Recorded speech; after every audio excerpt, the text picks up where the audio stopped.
It's just late.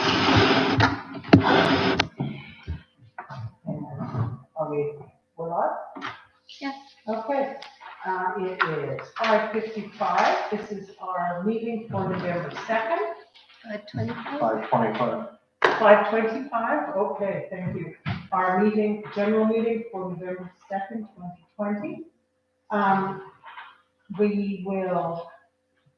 We have a few delegations tonight. We will approve our minutes, our agenda, and then move on to our delegation. So has everybody looked at the agenda, and is there anything you'd like to add? Deletions? I'm just moving number 4, new business, to 5:30 delegation, because it was that correspondence was originally. Okay. I would like to add, under new business, porta potties at Pond and Wellington.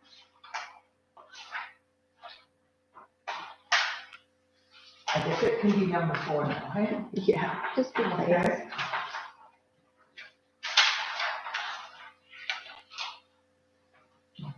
And correspondence, number 11, the reflections project, and number 12, it's more discussion than correspondence, but number 12, the school bus routes. So that was correspondence, that was 11 and 12? Yes, 11 is reflections project, and 12 is the school bus routes.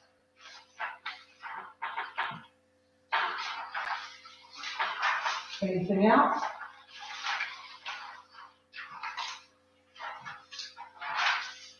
Could I have someone move the agenda? Bill, seconded. Vince, all in favor? Could we look at our minutes from the past meeting, please? October 19th. As we all rustle our papers here. Here we go. That's a three-page one. Are there any errors or omissions? I have an omission in regards to the lot, Fraser Mills lot, and what we requested. And we had no notation of that. And what's that under? New business, old business? I'm sorry, where? Should be under old business.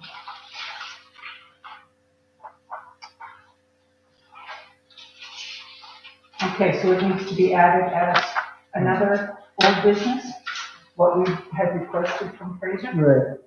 Yeah.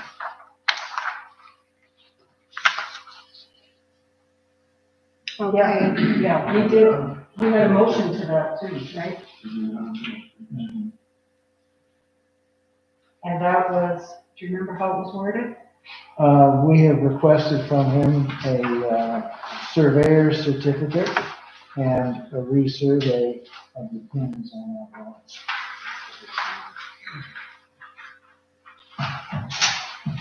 And my info says Bill had made that motion and Mike had seconded it. Okay, I just had it in notes, so I'm not sure how I missed that. Yeah. I remember the conversation, but I don't remember it being a motion. We requested a surveyor's certificate because it was a direction. Surveyor's certificate and a resurvey of. And there are maps there. Survey. Forms. Okay. Okay, is there anything else? Could someone move the minutes, please, from the October 19th? Okay, seconder? Thank you, Rob, all in favor? Okay, so we have a delegation this evening from Elizabeth. It's not fair to say, like, Elizabeth White, yeah. And David Spencer. David Spencer. I was gonna say David White, and I knew that wasn't called. So please, tell us what you have before. Okay, I made some notes so that I cover what I would like to say. So first of all, I'd like to thank council for allowing me to have this delegate held on September 28th of 2020. I'm sure you're all well aware of some of the issues that we're concerned about, as several letters have already been sent to council. I'm not going to cover all the issues that were in the letters, but I want to highlight some of the main concerns that we wish council just to take into consideration while making this decision. After the presentation made by Health Haven Holdings Limited at Dansland on October 28th, 2020, we all realized that the information we'd hoped for was not forthcoming. Basically, the presentation turned out to be a call for investors for the project of a retirement complex. There were no plans or drawings shared for the size of the building. They did state that approximately 50 units of independent living and 15 units of supportive care are being considered. References were made about complexes in other communities such as Outlook, Estevan, and Saskatoon, owned and managed by Luther Care. At this point, we can only surmise the building will be large and take some time to construct. As a resident within the 75-meter distance of this proposed project, surely you understand the need for more information on our behalf. This would affect our enjoyment of the surrounding atmosphere at Manitou Beach for some time into the future. The possibility that other homes along with our home in the direct vicinity could be impacted from deep excavation, heavy equipment vibration during construction of such a huge project. And this is a very real concern to us. Another very important concern that has come to light is the issue of possible slumping, as the building site is on a hillside. The letter sent to council dated October 19, 2020, clearly states some concerns raised by 6 property owners in the area. Our properties could be put in extreme vulnerable position if impacted with slumping and soil erosion. The zoning bylaw mentioned that the development officer has the power to carry out investigations, ask for more questions, etc. on this project. At this time, it is unclear who the development officer for Manitou Beach is. So we would like to know who will be responsible for carrying out this process of due diligence on this application for discretionary use. And will they be knowledgeable and have the qualifications to deal with the issues that might arise from such a large project that is expected to be constructed on a sloping hillside? As this project would clearly not be a single residential family dwelling and deemed by council to be discretionary use built, as set forth in the public hearing in the proposed location, we would ask council to seriously consider the parameters of the zoning bylaw 3.5. This section, especially 3.5.8, clearly states council will apply the following criteria in the assessment of the suitability of an application for discretionary use or discretionary form of a development dealing with the conformity of the proposal to the OCP and village bylaws, the site layout and density, the capacity of being serviced with existing municipal infrastructure, traffic generation and the area during and after construction, environmental and public safety issues that could arise, consultation from public and government ministries, and any impact and mitigation that could occur. And I know there are other things that go along with it that are even more in depth, but that's just highlighting. It was also stated by Mr. Michael Burns of Health Haven Holdings Limited that he had purchased another 7 residential lots on the east side of Haver Street.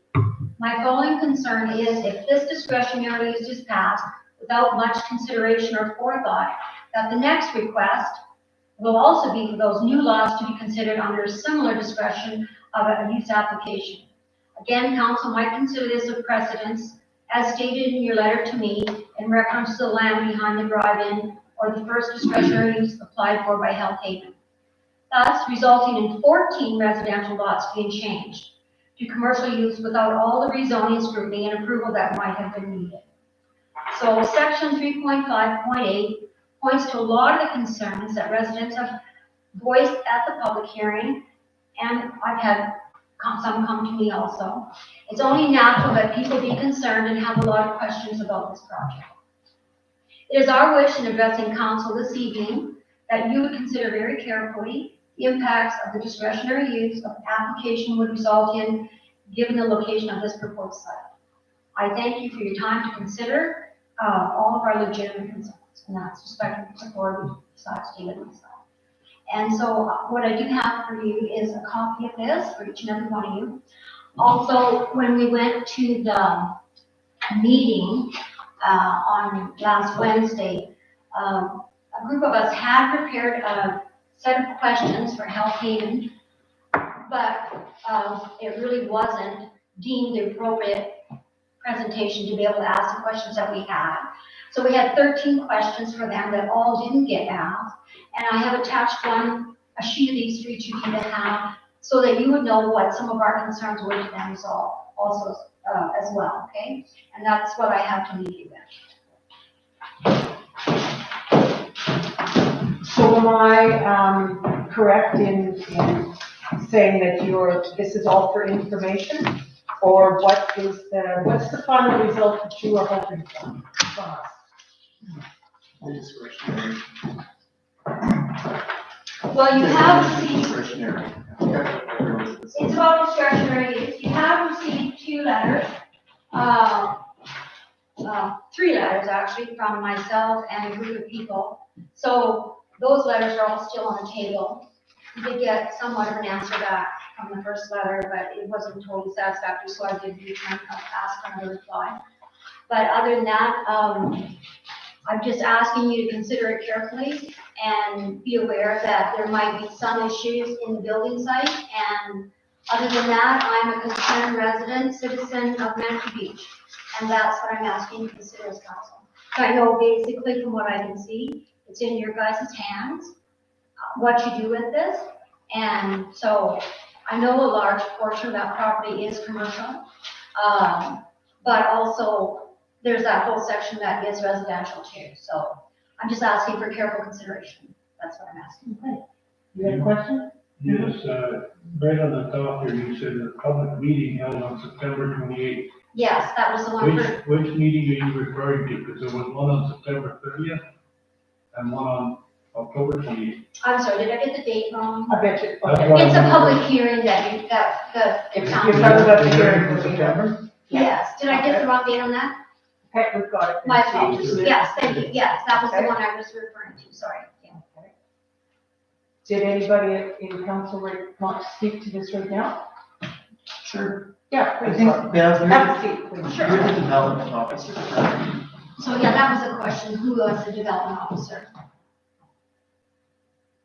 I am, but that's a 2-part thing, so I'm not 100% in this use. So yes, I am the development officer. The application comes to me, and this one is discretionary use. So that, all that does is give council the opportunity to hear it. If we didn't have a discretionary use, it would be back to you and I wouldn't even be able to look at it. So that's kind of where we're at right now. There is a building construction company that looks after all of the plan reviews and inspections. And it's not something that I do, and all of our building permits. For the village? Yes, for the Okay. village. Absolutely. Alright. Yeah, like all of that is taken into consideration. That's who you want, and who is that construction company? It's a building inspection company that looks after the construction. So Okay, I don't it's a know. building inspector, okay. Of course, yes, yeah. And in this case, it would be commercial.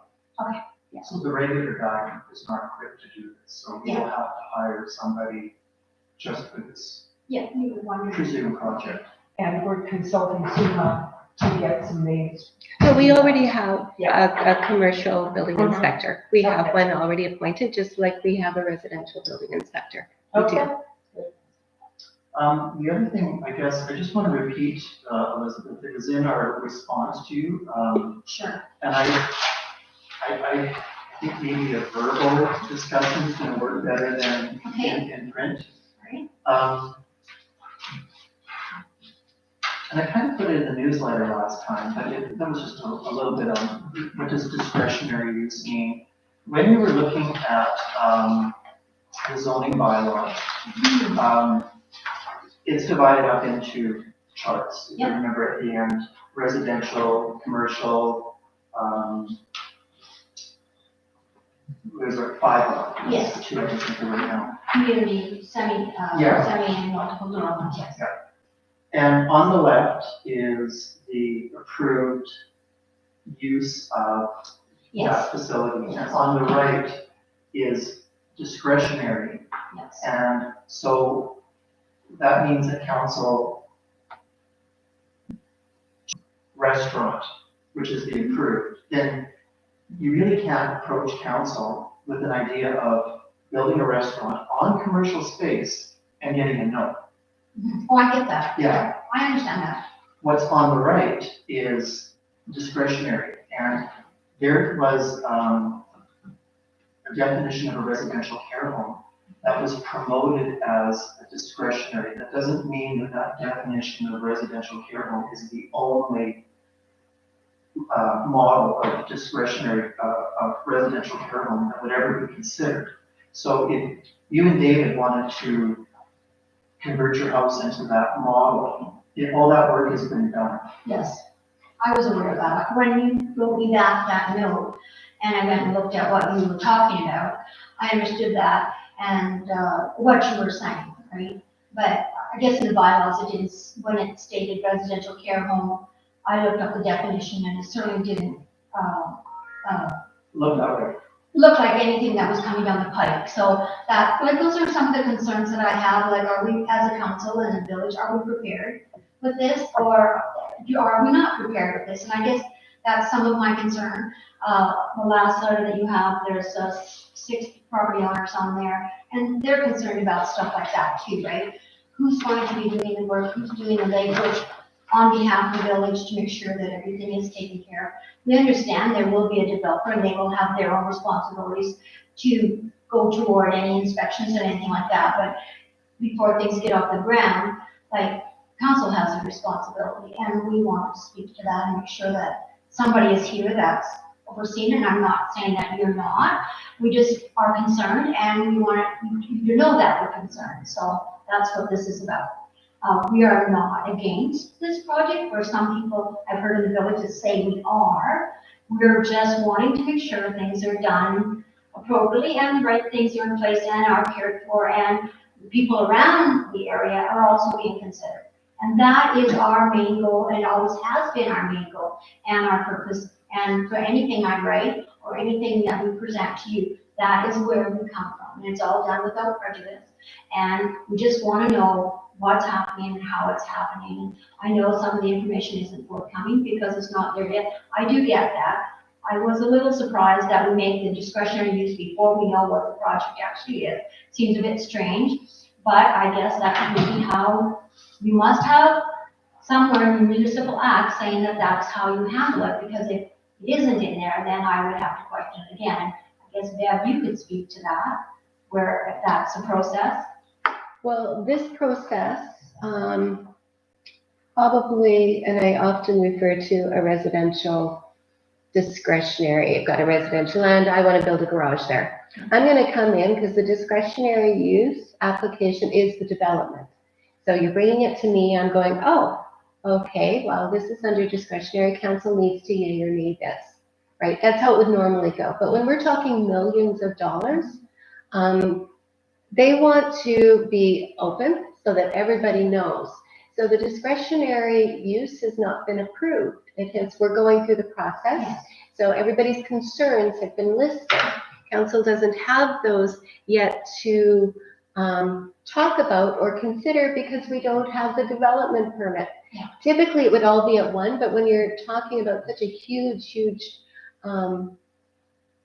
development, I mean, as I would imagine, if it was me, I'd want to have a little bit of, I think by the time I get to the development and paid for all of the architectural designs and engineer and bought the land, I might want to hope that you'll consider this, right? So that's kind of what it is. So we're going through the process. It's just slower, just because it's just laid out. So all of those concerns were listed from the public hearing. They're there, and they'll be brought out again when we get the development permit. That's how I would envision, and I would imagine you're all okay with that. Continue, Rob? You were gonna say something. No, go ahead. And that was the allusion I made also, or we made in the precedent with the discretionary land plan driving. So previous council deemed that to be discretionary in the hopes to attract an investor. They didn't know what kind of investor they would get. They had a few different ideas, I think, that they discussed and hoped for. So that was what we meant by that precedence, that Right. you can you know, the cart before the horse kind of thing, that you can deem the land to be discretionary, even though you don't have the model yet. Right. And then that process would follow later, as Bev said. The other thing that you said. Can I just ask a quick question on that, please, Rob? That land behind the drive-in, and I'm just trying to get off topic, but not because you're using it as a precedent. What residential, or what zoning was that? Prior to the subdivision, it was commercial, like highway commercial, So it was already commercial, okay, thank you. highway commercial. Yeah. Because that's different than commercial. That's why I say highway Yes. commercial. Thank you. And now it's discretionary. Yeah. It makes it open for an investor, that somebody can come in and. I understand all of that. The other thing that you said, but I actually wrote it down, we need more information on our behalf. And I wrote a big yes, and I think that's a shared value. Yeah. That, you say we need more information, well, absolutely, and it's not that it's sitting here and you're not getting it. And Yes, I understand that, because I've been listening to your minutes of the meeting online, and I know that. But I did want to speak to you before you started making your decision.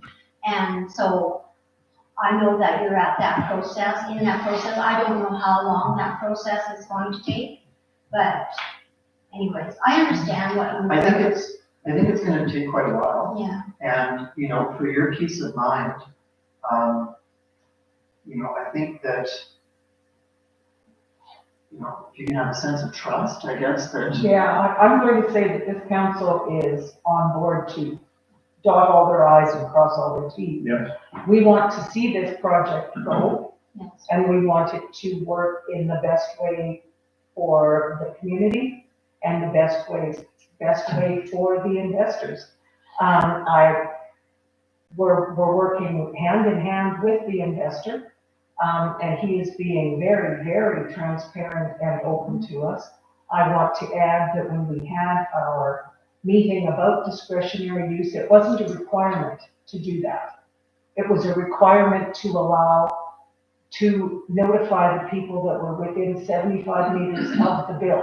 yes. Of Of the the bill. public hearing. That Yes. is a requirement. Yeah, no, Meeting is a the public requirement. hearing. But the public hearing didn't have to be in a space that we chose, I'm right? aware of that. So there's where my point is, that this council is trying to be as transparent as possible. The other thing, that I'd like to say that I think is a common value is even before that, public hearing, we, you know, the neighbors were already on the radar.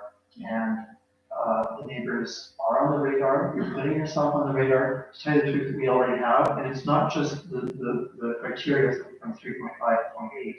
It's like people said at public hearings, it's what we deem to be common sense, and the developer already has the neighbors on the radar, and I think that there's gonna be a lot of, like green space that is, I think he's considering for a buffer, as far as I can tell, at this point, which really, I guess should put your mind to rest that What's the lane that you mentioned, that goes up the back? What's your name? The lane that's there, I don't think he plans on building anywhere close to that. Well, he owns all the lots on the side of it now. Right. So, But as far as the building, he's looking at using a lot of that for buffer zones. right. I don't always think about just today or tomorrow. I'm a bit more long-sighted. Right, And so we don't know where this will be in 10 years. We don't know if he will still own it or whether it will be belong in somebody else's hands and what they will then do. You know, so that's, you know, I don't just think about today. So like, my concern is now about Hayter Street. Hayter Street will now be sandwiched between two tracts of land that Mr. Burns owns. And now the town still owns Hayter Street. So now we're gonna have Hayter Street in the middle of all of his property. And that land has been accessed by residents. People walk there, and the deer walk there, and a few other people, things walk there, I don't know. But now, will he now want to buy it? And so that's another query that I have when I go, so what happens to Haver Street? And because it's now gonna be right smack dab in the middle of his property, and does that land come up for tender? I don't know. The lane didn't come up for tender. I noticed, that, you folks put up a truck you had for sale for tender, but you don't put your land up for tender, which seemed kind of odd, right? And I'm thinking, okay, I don't quite understand it. But this is quite a large tract of land, which is right smack dab in the middle of everything that he owns now. So my question is, what does happen to that land? I guess that remains to be seen. Of course it does, but I mean, yeah. that's like saying that, So putting public- things up for tender, the village owns lots. Yeah. We own lots that are for sale, we don't put them up for tender. They're there for people to purchase or to ask about it. A street, of course, is something completely different. And it remains to be seen. But at this point, it is still public property, correct? Oh, of course. Of course, It's a yes, street. absolutely, I know it is, but, so that was my other concern that I didn't list in here, but it is one of my concerns of what happens to Haver Street, because it's a large tract of land, that I would think we're talking about. But anyways, I guess I'm just asking for your consideration is what I'm asking for, so, I thank you for your time and for listening and being concerned as we are, and, you know, we just wish well for everything, but, you know, we have a cottage that is a large open space in our cottage that's held up with beams. And, you know, it gets shaken a lot. Our property, like our room alone is like, I'm sure it's 40 by 40 easy, our main room. And it's vaulted. So, I don't know what kind of, you know, vibrations and equipment will come in and whether it'll even affect our home. I'm not sure. But it is a huge concern of mine. Just by the way our home is constructed, right? Mm-hmm. So, you know, if something shakes that up, our baby's probably moving a lot. You know, so that's a very personal concern. I have other concerns that are more community-wise, but that is so very personal to me. Okay, well, we thank you for coming. Thank you for having us. I just wonder, I don't even think this needs to be said, but just because, you know, we've progressed to this point, but in the future correspondence, if you could send it to the office, rather than to. Hey, everybody? Well, yeah, it's been a lot of Things are work. getting back to us, yeah. We worked really hard at that response, because that Okay. response had to be, from everybody. And it wasn't easy, it's better if it comes through Gareth, and then, When you first said that we could email, we And we did, yeah. And so I said, well, I wanted to direct it to everyone, not just one person, so that one person feels more responsible. And then after someone sent me to a Bev, so I sent it to Bev too. Everything has been gone to everybody at this point. Yes, and we thank you for that. Yeah, so, I mean, Yeah. And we were all very new at a lot of this stuff. of course. So information is, And if you're all wondering why you're all on the top line, I remember Bev saying at one of the meetings here online that whenever anybody gets anything that's CC'd, it's only for information, it's not for something as business. So I made sure everybody was on the first line, because I wanted to know it was business, not just information. Yeah. So, and we're listening to what you're all saying, in case you don't know that. well, now they're listening to you. Well, that's you know, we put a little bit of thought into what we're doing, and we're just concerned citizens, that's all. Thank you very much. thank you very much. Thank you, Thank you, David. Okay. Well, thank you. So that completes the delegation from Elizabeth. Let's move on to our reports, please. So we're not going to go on to what was her correspondence and her new business. We'll take that into new business.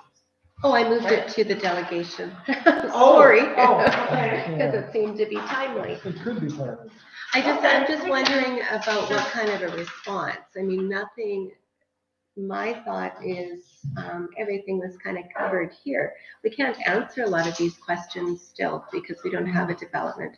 So I'm just waiting for, I guess I just need to know what you would like to respond. Okay, well, I'm going to say we have this report, it's been given to us. We've got an opportunity to take it home, study it, look at it. If there's anything we want to if there's anything we want to discuss or handle, say, in the next meeting, I think we should give it some time and look at it. Does that sound, I don't want to make any rash decisions on anything at this point. Does anybody else have anything to say to that? We really don't have any more information to add No, to the no. situation at this point in time. Okay, so let's, I'm just letting Lindsay know we can close. Okay.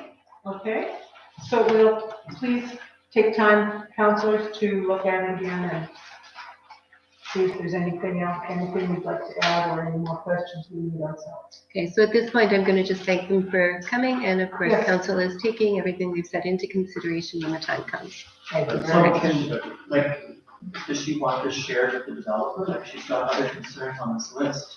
I haven't read her, what she had just handed in, I guess. Yeah, that's what I'm looking at, what she just handed in, she's got some new concerns. So, I would say that we will forward that to the developer. That's pretty simple, we can do that, as council, we can do that ourselves right now. We'll get that to the developer. and then gives the developer a chance to read That's right. through them and address them. Okay, so we will do that. Okay, now is Lindsay calling in? Okay. Hi, Lindsay. Hi. Everyone's here, sitting on the edge of their seats. Okay, continue, Lindsay, let's have your report, please. Okay, so I got like a budget pricing for the pit list and the school that needs to be replaced out at our number 1 well that I kind of talked about last meeting and that. And it's roughly about 45,000, and that's in that price they kind of put in there, putting the swab, that'll be a pit list, swab launcher combo unit out at the well, and then it's also got in there the catch at the water plant too. But it's just a budget, they're repricing something that we can look at, and this is what we should budget for kind of thing. It's not something that's emergent, it's something we can look at into our next budget, is that what you're saying? Yeah. Okay, good. And then I got our booster pump at the water plant on the skid for producing water. It's starting to make some noise, and not sure if it's a bearing going or what it is, but I just don't want to get caught with our pants down without having a pump or motor on hand, because they're a week away, and if we don't have them, we're not producing water. So I got pricing for a motor and a pump. We have a pump, and talking with TSL, they believe it's a newer pump as well. So I think it'd just be a motor to get. But I got a price from Kirk at Town and Country, and for a motor and a pump, he was $9,625. And the motor itself was about $4,200 from him.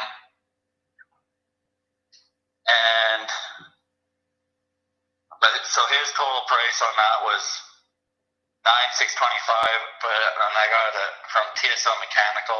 They gave me a price on install and everything, that they were $12,845. So I asked them to give me a price just on the supplying the motor and pump, and they were $10,565. So Kirk is cheaper on that kind of thing. So it's just something we should look at, kind of thing. And Of just maybe having something on hand for that. is Kirk in the same, are both of these people in the same time frame getting us what we need? Yeah, they're both it's about a week away. Okay. but isn't he saying he wants to have it? And you want to have it just on hand, is that what you're saying? Just on hand, just so we don't end up with all of a sudden it craps out and we're like, now what do we do? We're waiting a week until we get a motor. And we Okay, can't produce any water. okay, sure, we'll discuss that after then, okay? Okay. Lindsay, it's Bill. I just wanted to ask you on that. So if we have a spare sitting there, Installed in a day. okay. And Like TSL or Kirk, either one will come. If it all of a sudden we get an alarm or something or the noise gets worse or something and it just craps out on us, both of them will come within a day. okay, thank you. And what they take out, is it something that we're able to rebuild and have ready to use again? No, it's not. Okay. That's the thing. They're pretty much a throwaway unit because that's what I asked them. I said, well, can you rebuild them if it's a bearing going? And they said, no, they're basically a throwaway. I'm like, oh, so $5,200 in throwaway, great. Yeah. Okay, well, you asked the question. Thank you. Okay. Continue. And then I got some pricing on fuel tanks to replace that one at the shop.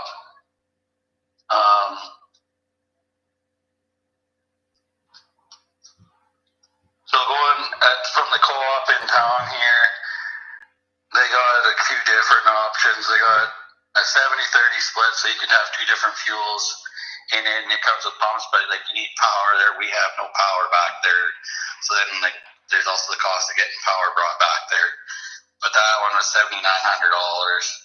Just a 500-gallon tank is $2,753, and then a pump for that is another $780. And you need power again. And then the slip tanks for them was $1,450. So I also reached out to Flamin in Saskatoon, and the co-op told me you can't get gravity feed tanks anymore.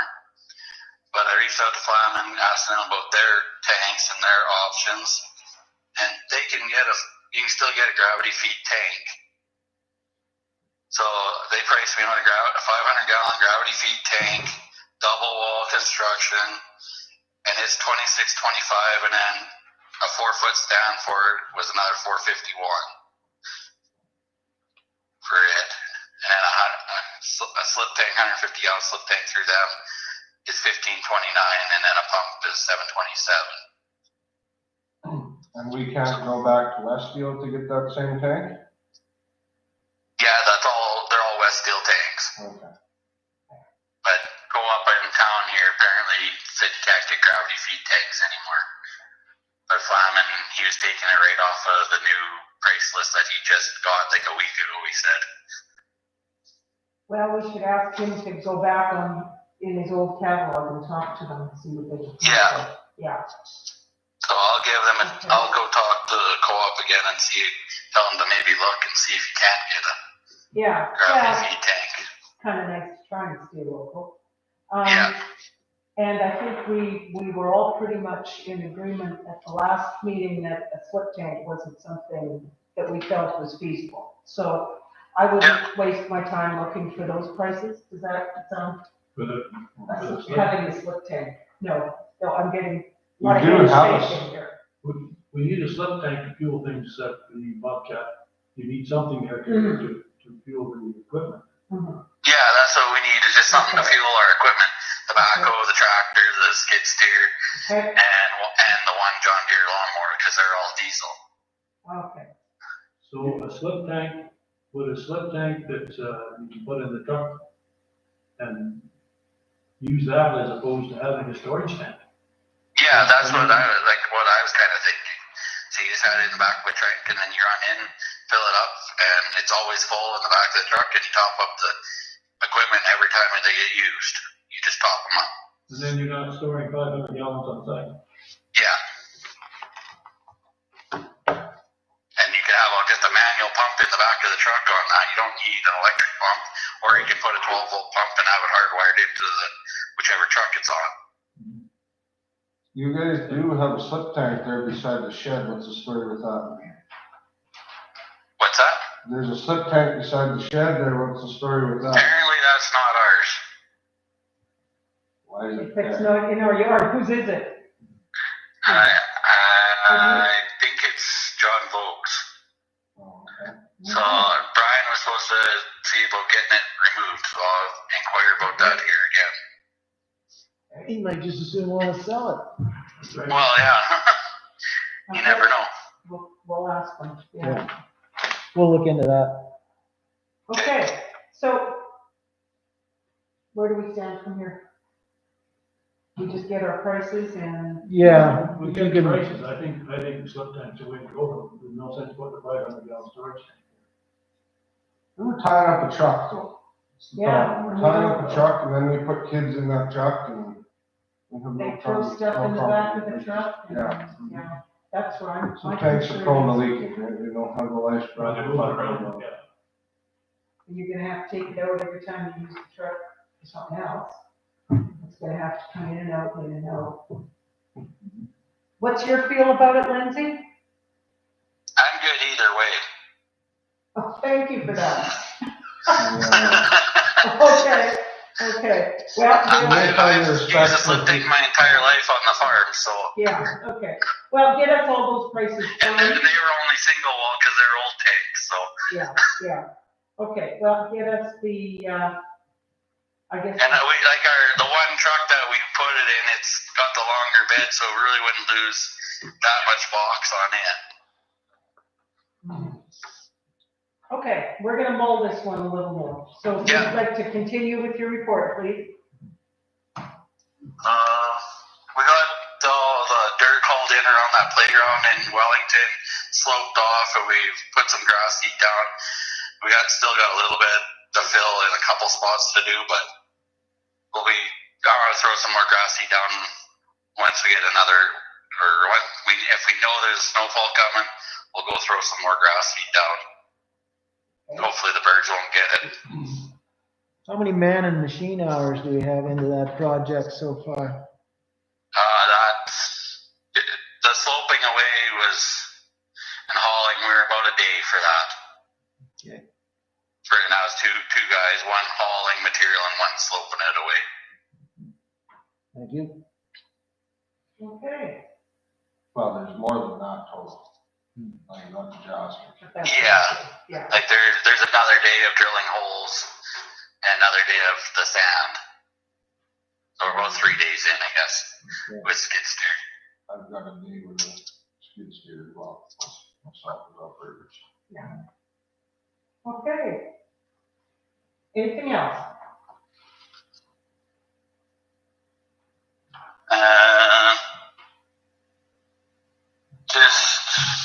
Oh, I see yard fencing, the posts are in.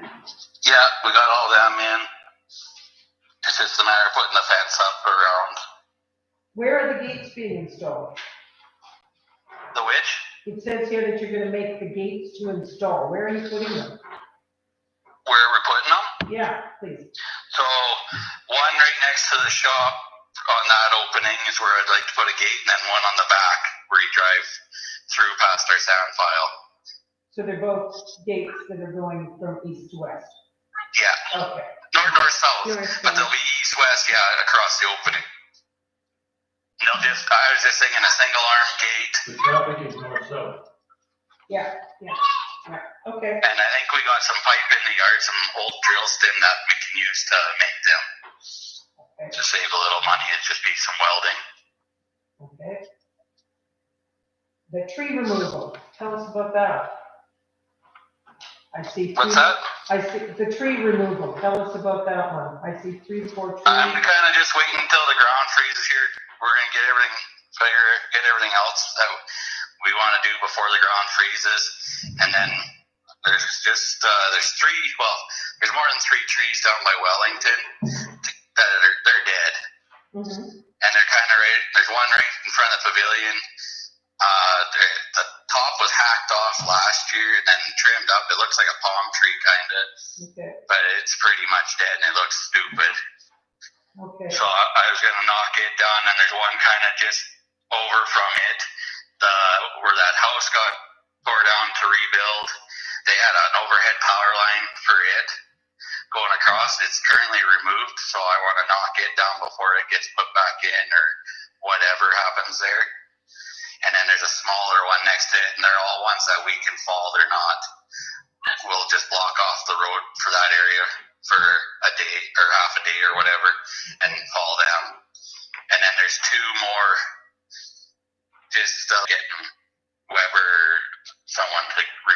them for us Okay. at some point. And do we have a chainsaw? We've got. Yes, we do. Okay. And then there's a complaint about a tree up on Lakeview Ave and John Street, kind of right at the corner there, that has a bit of a lean to it. It still looks live to me, so we sent back a reply to the homeowners on that corner whether they want it removed or what. It is on our property. If we're out removing, we can fall that one too, but it does just have a little lean. I don't know, nothing looks wrong to me about it, but And I haven't heard back from them yet. yeah, Okay, so I guess we wait for a response and then speak to them on that. yeah. Okay. And the roads, how's that going, the grading?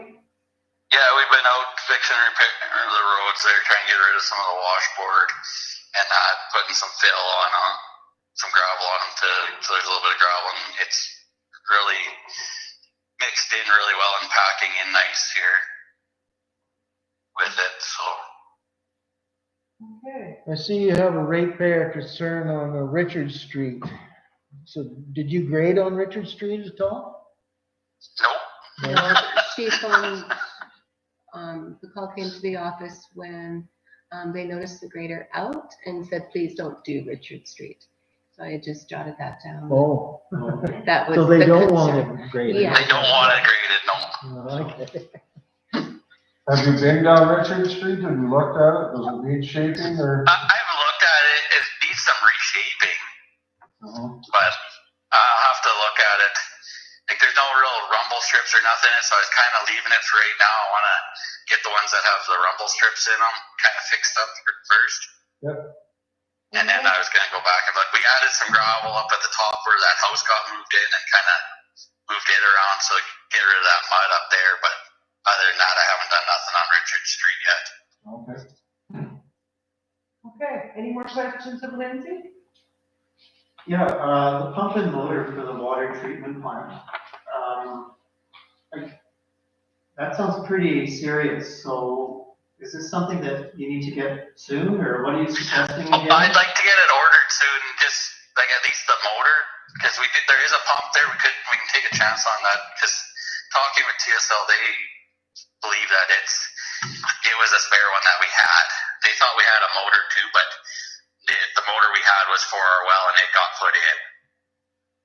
So the pump that's there has never been used before? No, it hasn't. No. It just looks like it because it's sitting in the water plant. It's just gotten a little bit of rust from sitting in there. But to repeat, you're saying that without this, we're dead in the water? Without Yeah, basically, yes. That sounds pretty serious to me. That's pretty serious. And we're Yeah. talking about 10,000 through If Kirk. our existing one dies, then we are dead in the water. Yeah. Yeah. And you So said- we're running right now, and it's just there's a noise, and it kind of sounds like a vibration-ish noise, and we're just keeping an eye on it here. So, but we just want to have something in case it does crap on it. It may not. We may get lucky and we'll be fine, but we just don't want to be stuck without. Because if we get stuck without, then we are dead in the water. Did they listen to it and check it out? Maybe the vibration. I had Kurt come out and check it, and that was his recommendation that we should have one on hand. He said the same thing. It could be good for 2 months, could be good for a couple of years, or it could go in a week. Like, Is that a couple drive on that? From the motor to the pump? what's that? Is it like a straight in line couple drive? Yeah, like it's a motor and pump that would go into like your well, like for your farm, like out at our well. It's the same kind of setup as that. Okay. Is it something that can be, like the vibration, maybe it's just a little bit out of alignment or something that needs to be tweaked? Well, it just sits inside the pipe. There's nothing to align, or Okay. it literally just sits in there and it's kind of tight, snug fitting in there. So it's basically like a deep well pump. It's a downhole Yeah. pump, is it? Is it? Like, Mike, if you want, and Vince, I can kind of show you guys tomorrow if you want. But it's a surface pump, but not a, okay. If to make more sense of it, if you want. Yeah, Okay, no, that's fine. that sounds good. We'll do that. Gotcha. What time? We'll add that too. Yeah, handle this motor tonight then. Did Kirk have an opinion on the existing pump? Like TSL thought it was good. Did Kirk have an opinion on it? He doesn't know if it's a new pump or not either. But TSL, I think they might have supplied it. Okay. So that's why I think Kirk thinks it might be an old pump, but he said he'd take a chance on it, but Okay, so that's why I got a price on both. okay. Well, I think what I hear Lindsay saying is it's prudent to have an extra, and I kind of agree. What do you Yeah. guys think?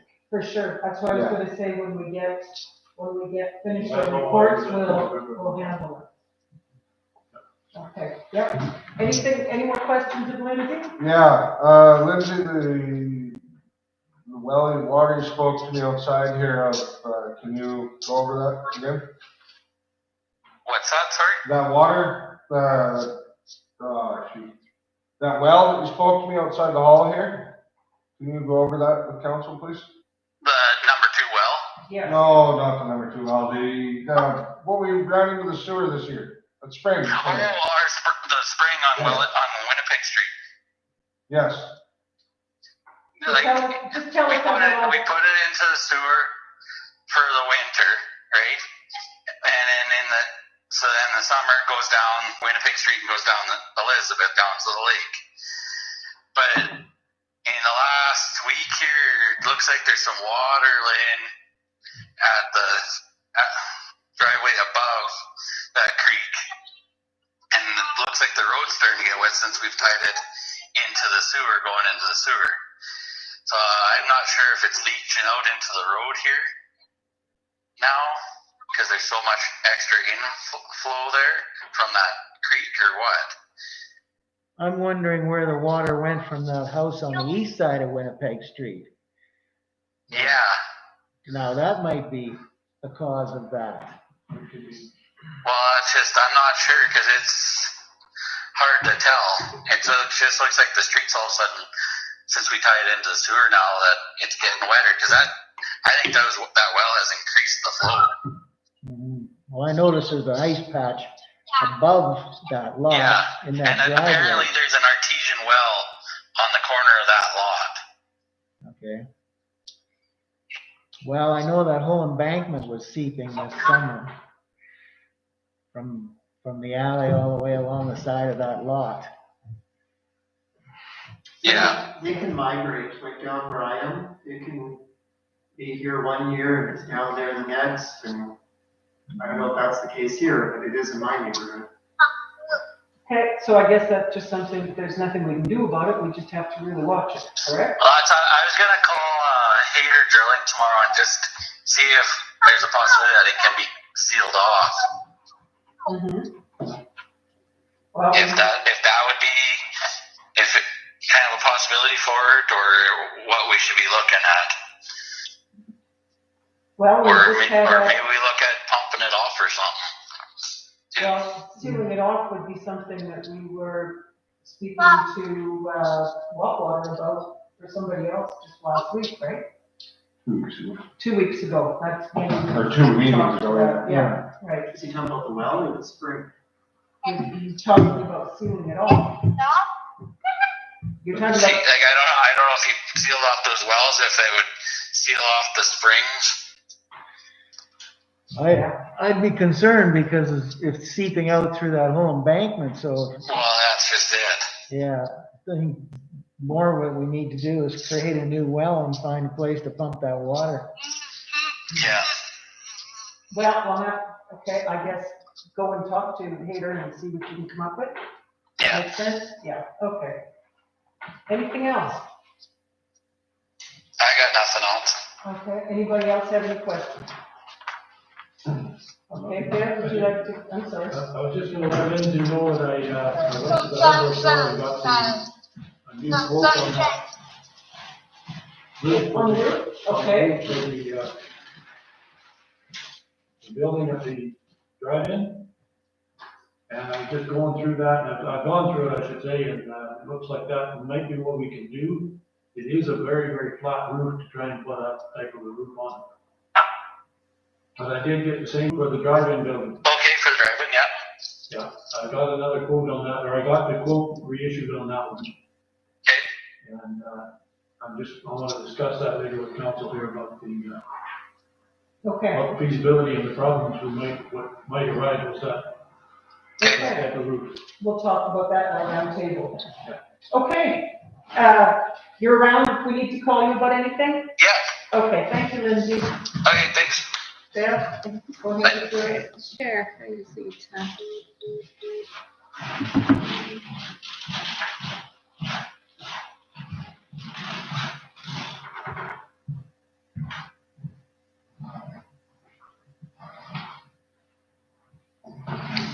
Okay, pretty easy actually. So I added those expense lines that were requested. So we've got an expense line for the dog park, animals. The revenue would come from the pet licenses. The OCP committee expense line, that's also been added to the general ledger account to keep track of those things.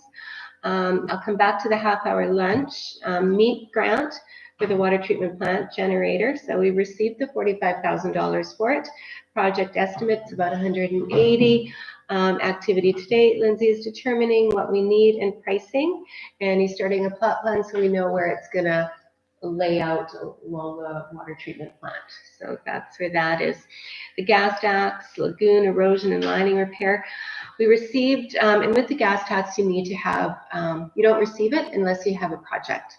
So there's always that, we're always kind of throwing something in there, and it's over 4 or 5 years, I think is what the agreement is.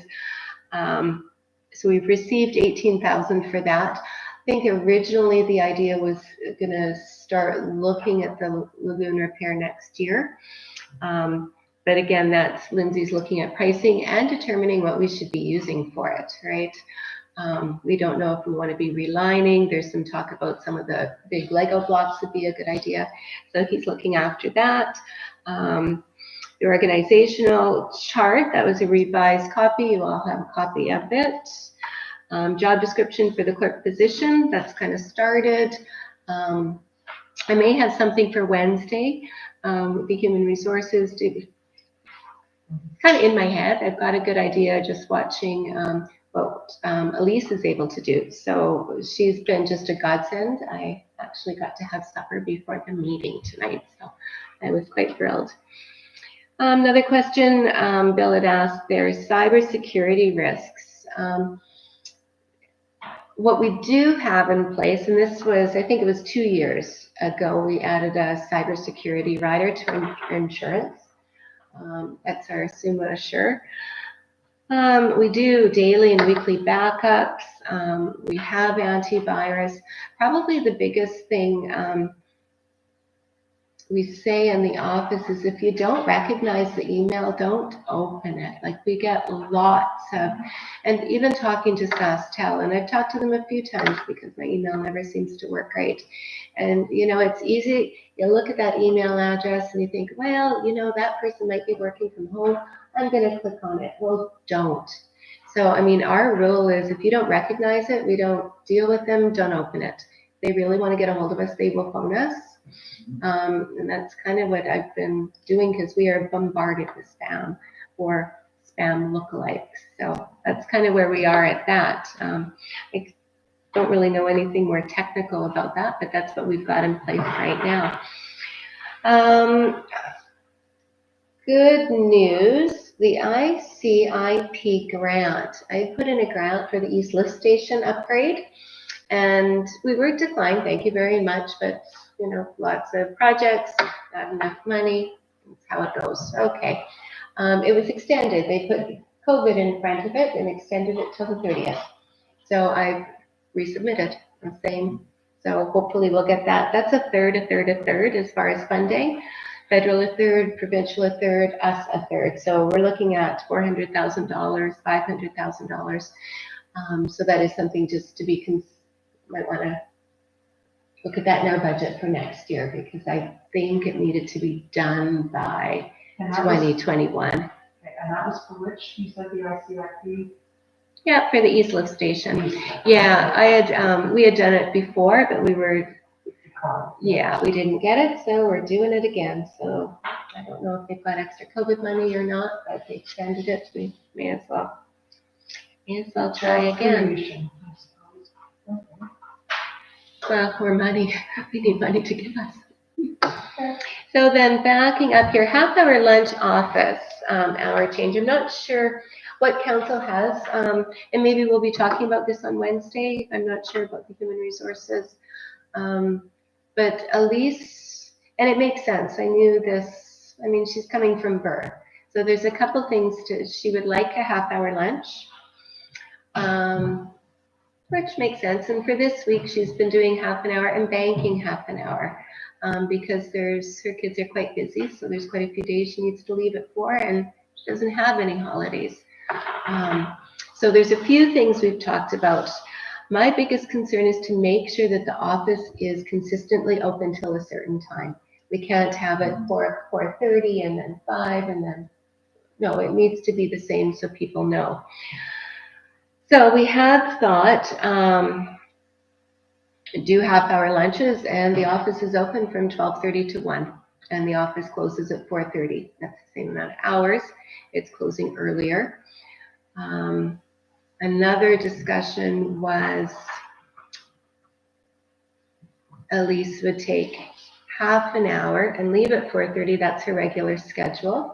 I'd keep my schedule. The office would stay open till 5. Now, at some point, everybody's covering for somebody to carry that over, right? If I'm in the city at 1 o'clock for a dentist, I've got to race back here, be here by 4:30 to keep that office open for that half an hour. And Elise and I have talked about all of these things.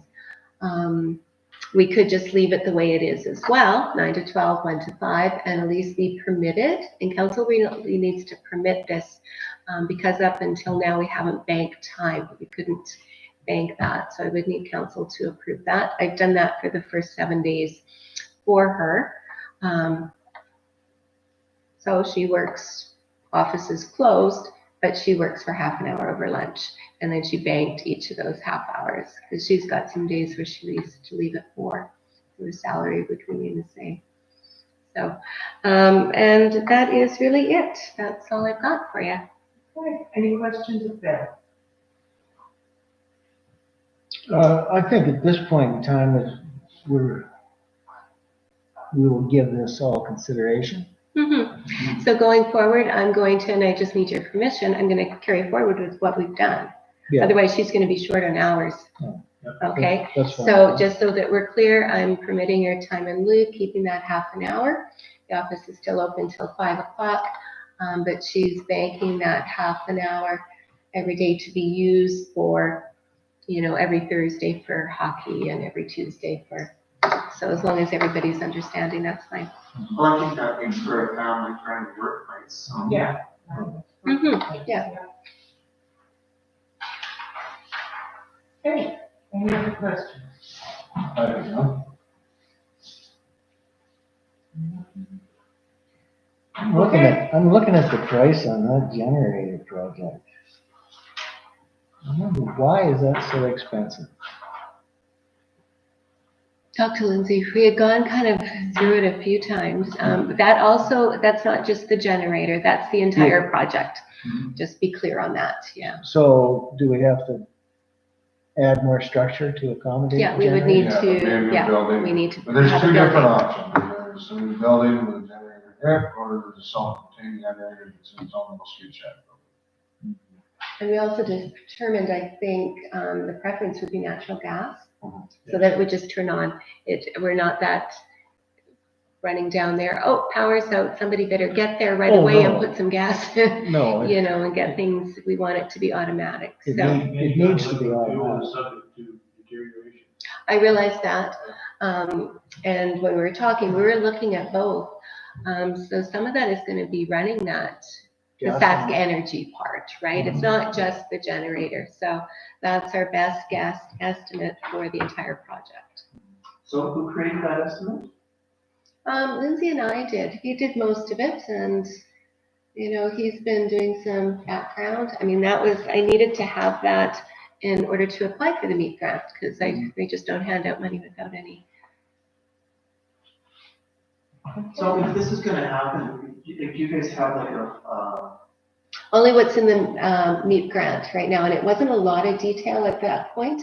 Some grants need more, some don't, and if you'd like that, I'll get back to you on it. Yeah, we'd like that to be. Yeah, and if we could, like I could have had it for you, just let me know when I send out the packages. If there's any questions, let me know and I can bring it along with me Yeah, rather than Yeah, doing it there isn't after. this time, we would just like it for the next meeting. Yeah, there's nothing pressing, but, you know, you want to know what's behind this, so. Right, okay. Okay, any more questions of Beth? Okay, could I have someone move those 2 reports, please? Vince is moving that report, Rob is seconding it, all in favor? Okay, I need one. Who was first? Sorry, I was reading. Vince moved, Rob seconded. Do you want me to bring, do you want to change your policy to have seconders? I think we should. We do, I mean, we're doing it now. I know, I guess I don't write it because it's not within the policy. So if you want to look at that policy, do you want me to bring it back? And let's leave it for now, and Okay. we'll look at it. And I'll just wait for you That's to. just a simple policy, we can function one way. Okay, we have unfinished business, I think. Both of those unfinished business are still unfinished business. One was the SAS Power easement agreement, and we had left it until it was a single owner, and. But it is a single owner. Yeah, I think the reason we left it is because we weren't getting really good information, and they had the wrong location, they got this map, the red outlined. Bear, did you find the easements? Yeah, I've got a briefing note, but I'm sorry, Okay, here we go, background. Saskatoon, Energy. The other 2 reasons of the. Yeah. Absolutely. Yeah, they're listed there. Now, as far as the table the easement agreement, and I'm just referencing the motions as titled, we are titled owner. Now, the joint tenants are the mortgage interest. That is what that means. So we are the titled owner. My question is, why did they send this? When you're supposed to sign off on something that goes up over here, it's not even on the map. I think that's what's held this whole process up. Okay, Would you not agree, council? I was just going by this.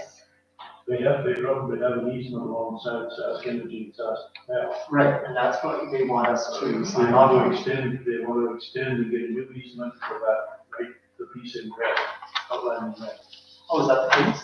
I thought it was to have it alongside the other 2. No, it's already there alongside the other 2, there's 3 or 4 easements. Oh, so there. this is what I thought in the first place. Oh. So I still don't understand why there's something like that. They just want to add another easement to that property. So what do we want to do? Well, I don't want to sign it, but I think Deb has made it clear that we kind of have to. That's Power is telling you that, so I don't know. Basically, even if you're getting power put into your residence, they got a lot more hoops to jump through now with they want an easement so that they can come in and right up to your house without permission and do whatever work they have to do with 2 meters high. Or they They just have the won't right. come and do it, yeah. Yeah. Just won't They do have, it. they have the don't right, they have- don't have to get permission to come in and work on it. There's an easement given to them with every new work on that. Really? Just not true. Okay, so does somebody want to put that in the form of a motion and then we'll discuss it? Does somebody, I can't see where we got, where it's gonna gain us anything to hold up and on. If we don't live in the easement, does that give us the power to have to move that line out of the middle of that property? They're still gonna have to do power to the property somewhere. Mm-hmm. No, I know, right now, so they get through the middle of the front property, and we can't build anything on that property now because of the power line is right in the middle of it. So you'd like to see an easement along the southern portion of that lot. That would make sense to me. I don't know if Well, at some point, if there is development there may be a need for, well, there'll be need for new service for one thing, and then The at that developer point, would do that. The developer would look at moving. well, yes, but that power line would be there, and it might end up being buried in or whatever Yeah. to accommodate development. That's right. You can't build over a buried line. What's that? You can't build over a buried line either. No, you're right. Right now, they probably don't have a pole that's on the south border of the property. They just went to the nearest pole. And I'm surmising that maybe why they've got that running on such an odd angle. I don't know. Okay, so back to the question. And it's also part of the subdivision, right? Like this Well- was expected because of the subdivision. Well, we've always had it. That's what prompted it. You're right. Prompted Yeah. There was a previous Gentleman's agreement, kind of. Yeah. Easement. probably in paper, but because of the ownership change. Well, in they the wanted it, loan. and it could have been on paper. That would be eons ago, but it wasn't on title. So it was not a registered easement. So there would have been agreement a long time ago, probably on paper. But when we do subdivisions and like all of these things trigger a domino effect. Every one of those applications sends out a notification to every department you could imagine. Vince, I know you're getting underground wire because they send it here. We have to go, yeah, okay. Yeah, so, They I had mean, to they had to talk to the village before they could get permission to cross the street without a ground wire. yeah, so it's like absolutely every piece of any type of development, subdivision, anything, just there's a rash of departments that are heard. Lots of times we'll get, as council, you'll get a notification maybe because something's going on in the RM and want to make sure we're okay with it because it's within so close to our lagoon. And it might be a subdivision, it might be all of that. And often council goes yes or no. So that's why it's come up. And there are obviously easements already with the other. Along the front edge, there's easements for South Power as well. South Power has them along the front, they just want to get an easement for where the line runs into the county. What I was going It's to a say, is there's sizable- already easements for Sask Energy. It's a sizable easement at 10 meters. Yeah, I question whether that is just their standard width or, It looks like it, because if you look on the title, the other easements, that seems it was 9.6 and the other was 10.0. So it's roughly what they need. I'm just texting Earl because I'm not sure. He said 6:30 and it's 6:38. oh, I don't like it, I think we should just sign it, it's not gonna go away. it's kind of like, I'll make a motion that we sign it and it'll have to be dealt with if the property gets developed. And there's two options. They can put a transformer, a step down out at the highway and run underground the services to whatever might need behind it, as opposed to going with a higher voltage line to the transformer where it is. Once we sign this, you're gonna lose that right to say what they need. No, they can still, if it's gonna be developed, they can still, change it later. Yeah, they can Yeah, redevelop it. we This can't just gives tell them them, they need access. to do this. They need I don't to- think we can necessarily tell Sask Power what it's going to do. If No, we don't sign the easement, they will just, do what they have to do so that it's railroad. Like I said, they get easements on even private property. Okay, so did we have a oh, motion? yeah, I know. We have a motion then, Vic? Yes, Do you need that worded or is that? just. Just sign the application, yeah. Yeah. And Vince, you're the mover.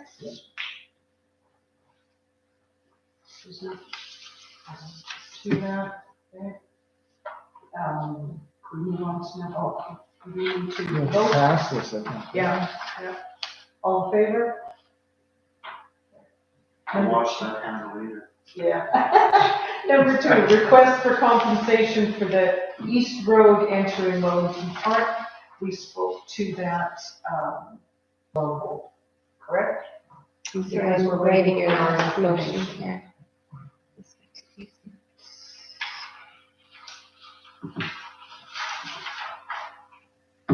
Other unfinished business was under number 3, chainsaw committee. Okay, what did we need for number 2? I'm still writing your motion. What did we? We said that the request for compensation for East Road entering Manitou Park has been, we are still waiting for information from. Well, the yeah, I'll give you an property update for that for sure. You're also waiting for us because we're trying to figure out that sewer line. Now, Fran says the sewer line does not run across there. And nobody's from Plimsoll, nobody is. So I talked with Fran, she's the cottage that's behind, and it looks like. Oh, you're talking about the property owner, okay, I didn't know we were talking about Frank, I thought you meant our employees, okay. Fine. And it certainly looks like it's going up the hill, it's being pumped, there's no sewer line that runs across that property line. I talked to the other folks that live, they're just north, so when you're driving through Wellington, you've got that tank, you can see the septic tank. So I did talk to them as well, and they have no pump, they have nothing, so we're still trying to determine exactly what this sewer line is. We don't know.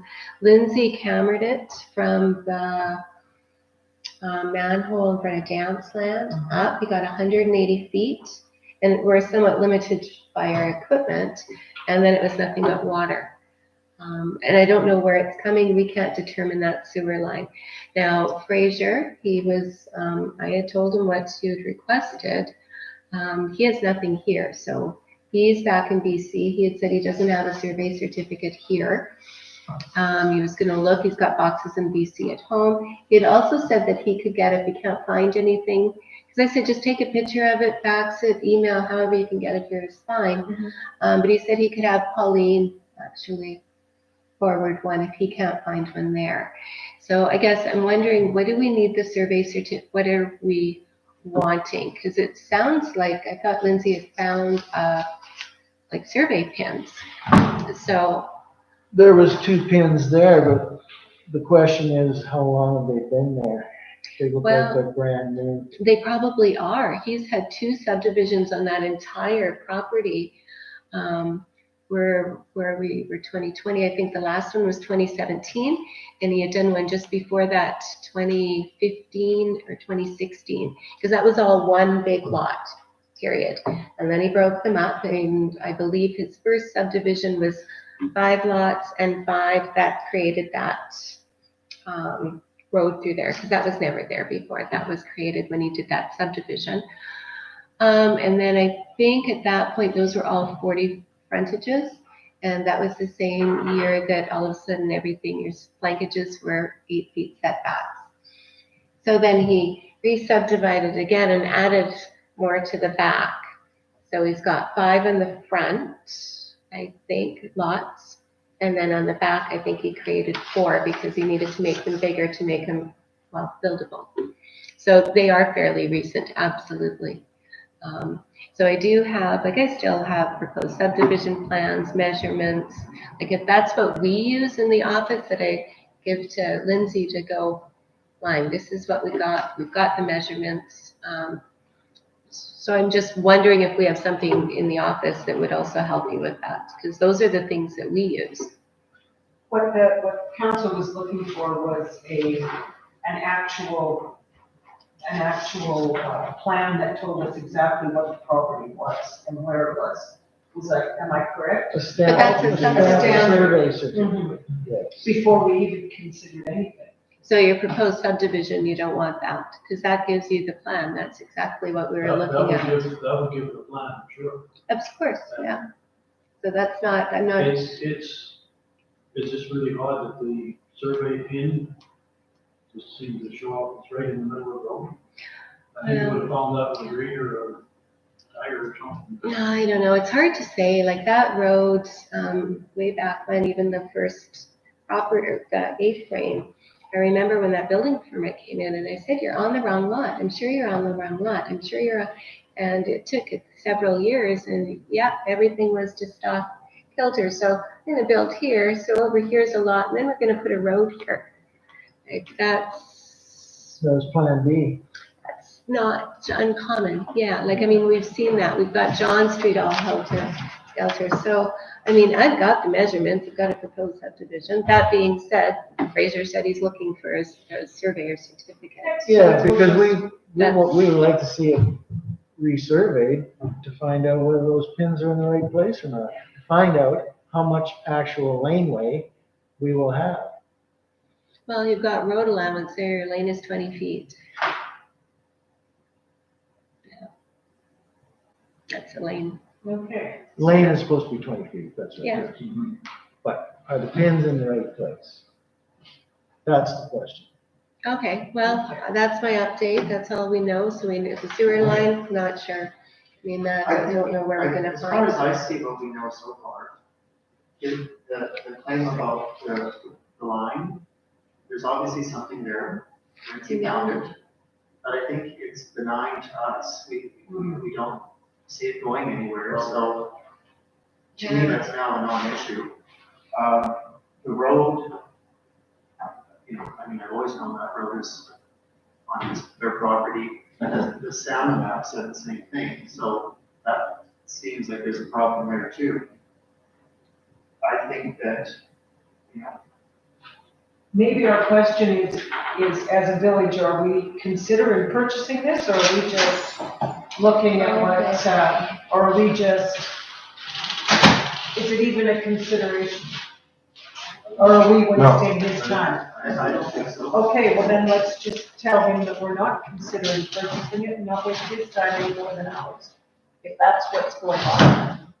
Because if The we're only just thing- getting surveys to prove a point, or to decide if we're going to take a road or whatnot, then we're just wasting everybody's time and money. The whole So what thing is- behind this is, no, we don't own the property Oh, if there's no lines up.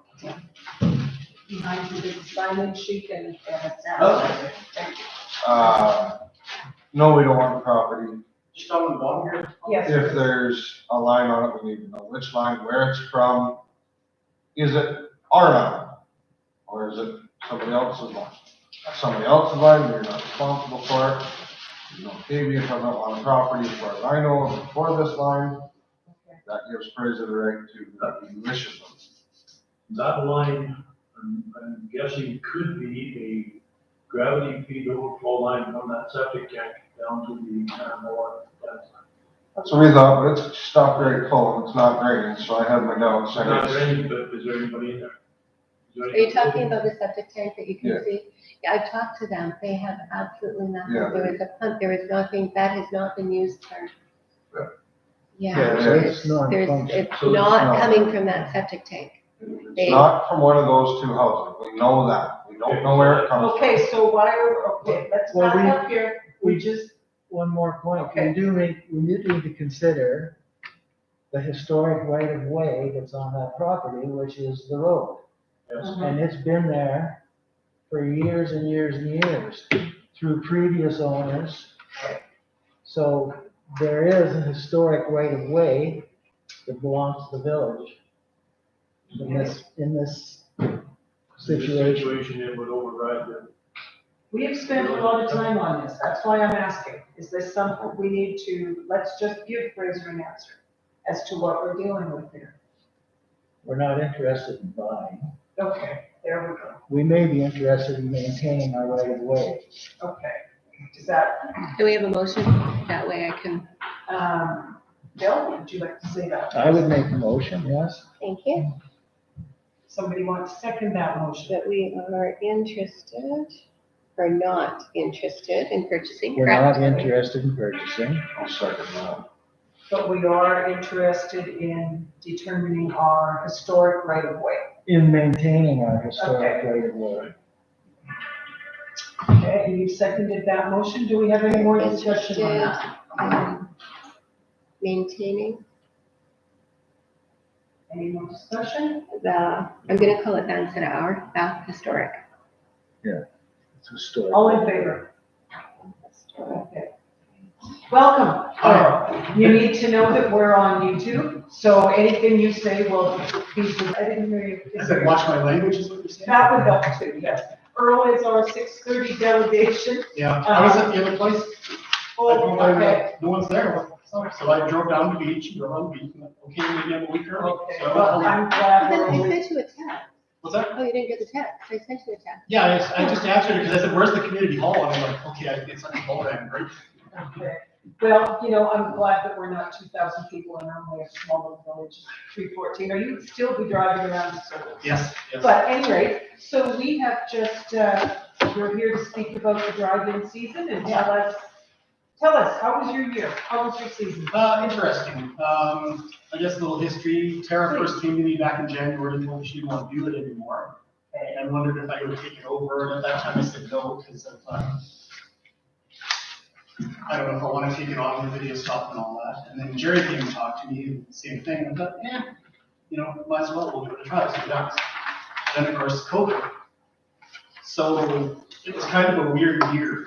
So once we finally got the word we could start, which was late June, we had to scramble to kind of get things set up. And of course, I knew nothing, I had no idea. I worked for Vert there back in the 80s, when it was still the big projector and the speakers on the stands and stuff. So I didn't know anything about it. The only thing I had going for me was I went to movies, which was good. So Gary and I hashed it together and away we went. And it was interesting with all the restrictions to start. We did the buckets, we did the half.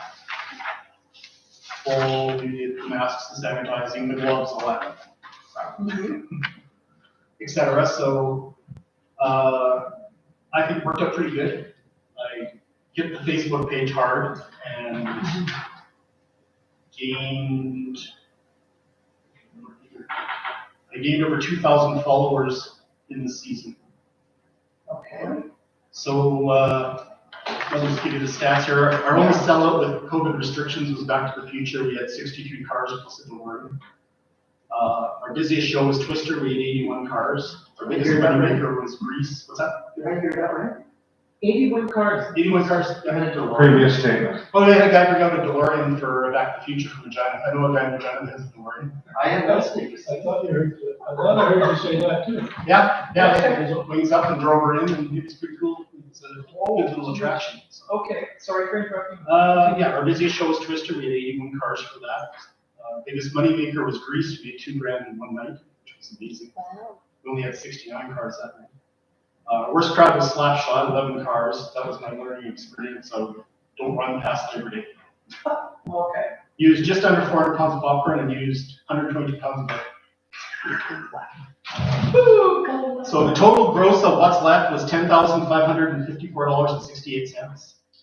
I divvied that up to 30% to you guys, which is $3,166.40, and $7,388.20, which is great because that lets me get caught up in my taxes, and I have a couple grand to live on.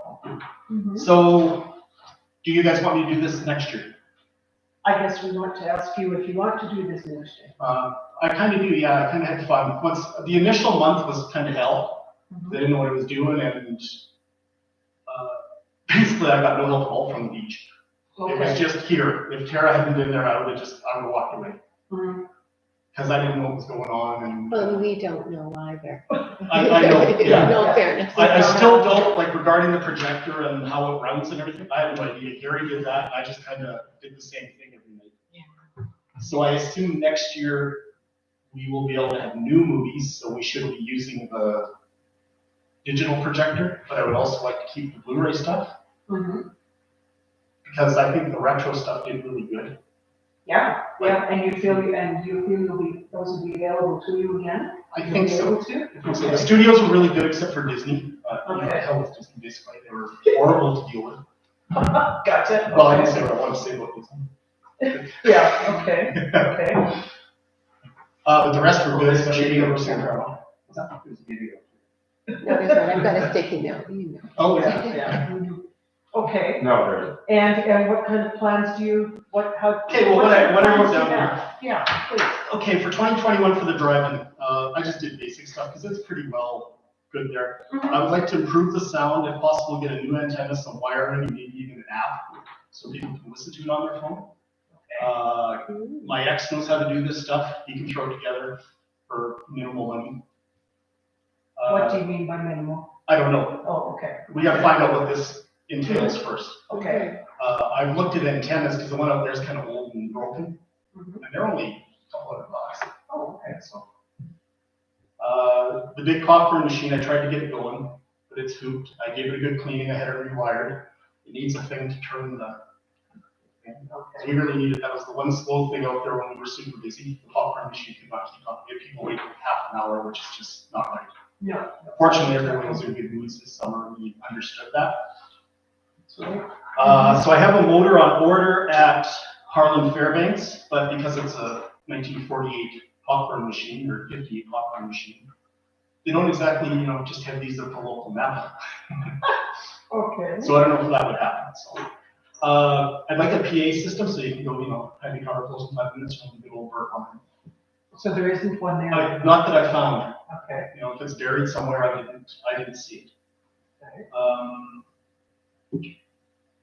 I wouldn't mind a grill. I'm kind of keeping my eye open for one that's on the Google auction site. Because the barbecue there was fine, but it's a bit of a pain in the ass when you're busy. Well, I don't know if it fits safety concepts. Yeah, well, like I talked to Arden about it, that's the SHA guy. He said it was okay, but, Borderline. Borderline. Yeah. Well, yeah, the thing is outside. If we had the tank underneath it, then it would have been an issue. Yeah. I'm sure it would have been. So that would be nice to have a grill. Mm-hmm. And then I could expand on that. Maybe just a little bit of bathroom improvement, just because it's old and a little leaky in here or there. I had Lindsay fix the women's one time because it was really leaky. But I could just use a spruce. The trees around the fence inside, get rid of them would be nice. Just because that's more for the flea market. As for the flea market, we'd love to keep it there. Honestly, I don't think we're going to be in any different situation in 2021 with this social distancing and spacing and stuff. And 99% of the vendors I talked to and buyers there liked it there, loved it there in fact, mostly because of the space. It would be nice to have like maybe a picnic table on either side of the concession outside there for flea market or for the drive-in, just for people sit and visit, whatever.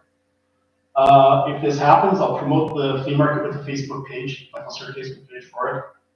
The drive-in one gained over 2,000 followers when I took it over this year. We'll also promote the flea market at Saskatoon and Regina, swap meets, farmers markets, and flea markets. Telling people that we're so much cheaper than the city, like they're between 50 and 60 a table, whereas we're 15, 20. And I think more sellers will come out because of that. And plus there was a guy from Lethbridge that came to one.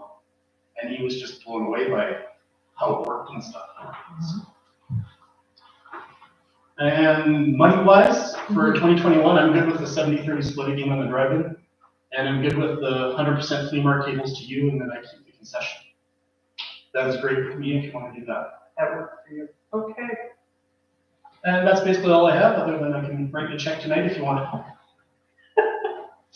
You could probably do that if you wanted, or you could wait until tomorrow when That doesn't matter, I brought it all with me. Oh, okay, okay. Yeah, it's whatever works for you. Sure, whatever. Any questions, Earl? Earl, when you talk about trees along the fence line, is that along the north side? Well, kind of all around, like especially where the ticket booth is, they're just kind of hanging over the side. All they need to be is zapped off. Trimmed up. Oh, Yeah. okay. Yeah, it's nothing major. Like I don't want them chopped out because I like the fact that it's in the trees, just kind of cut them. So Yeah, they're good. plus that way, if we get more for the flea market, they can go all the way around to the front.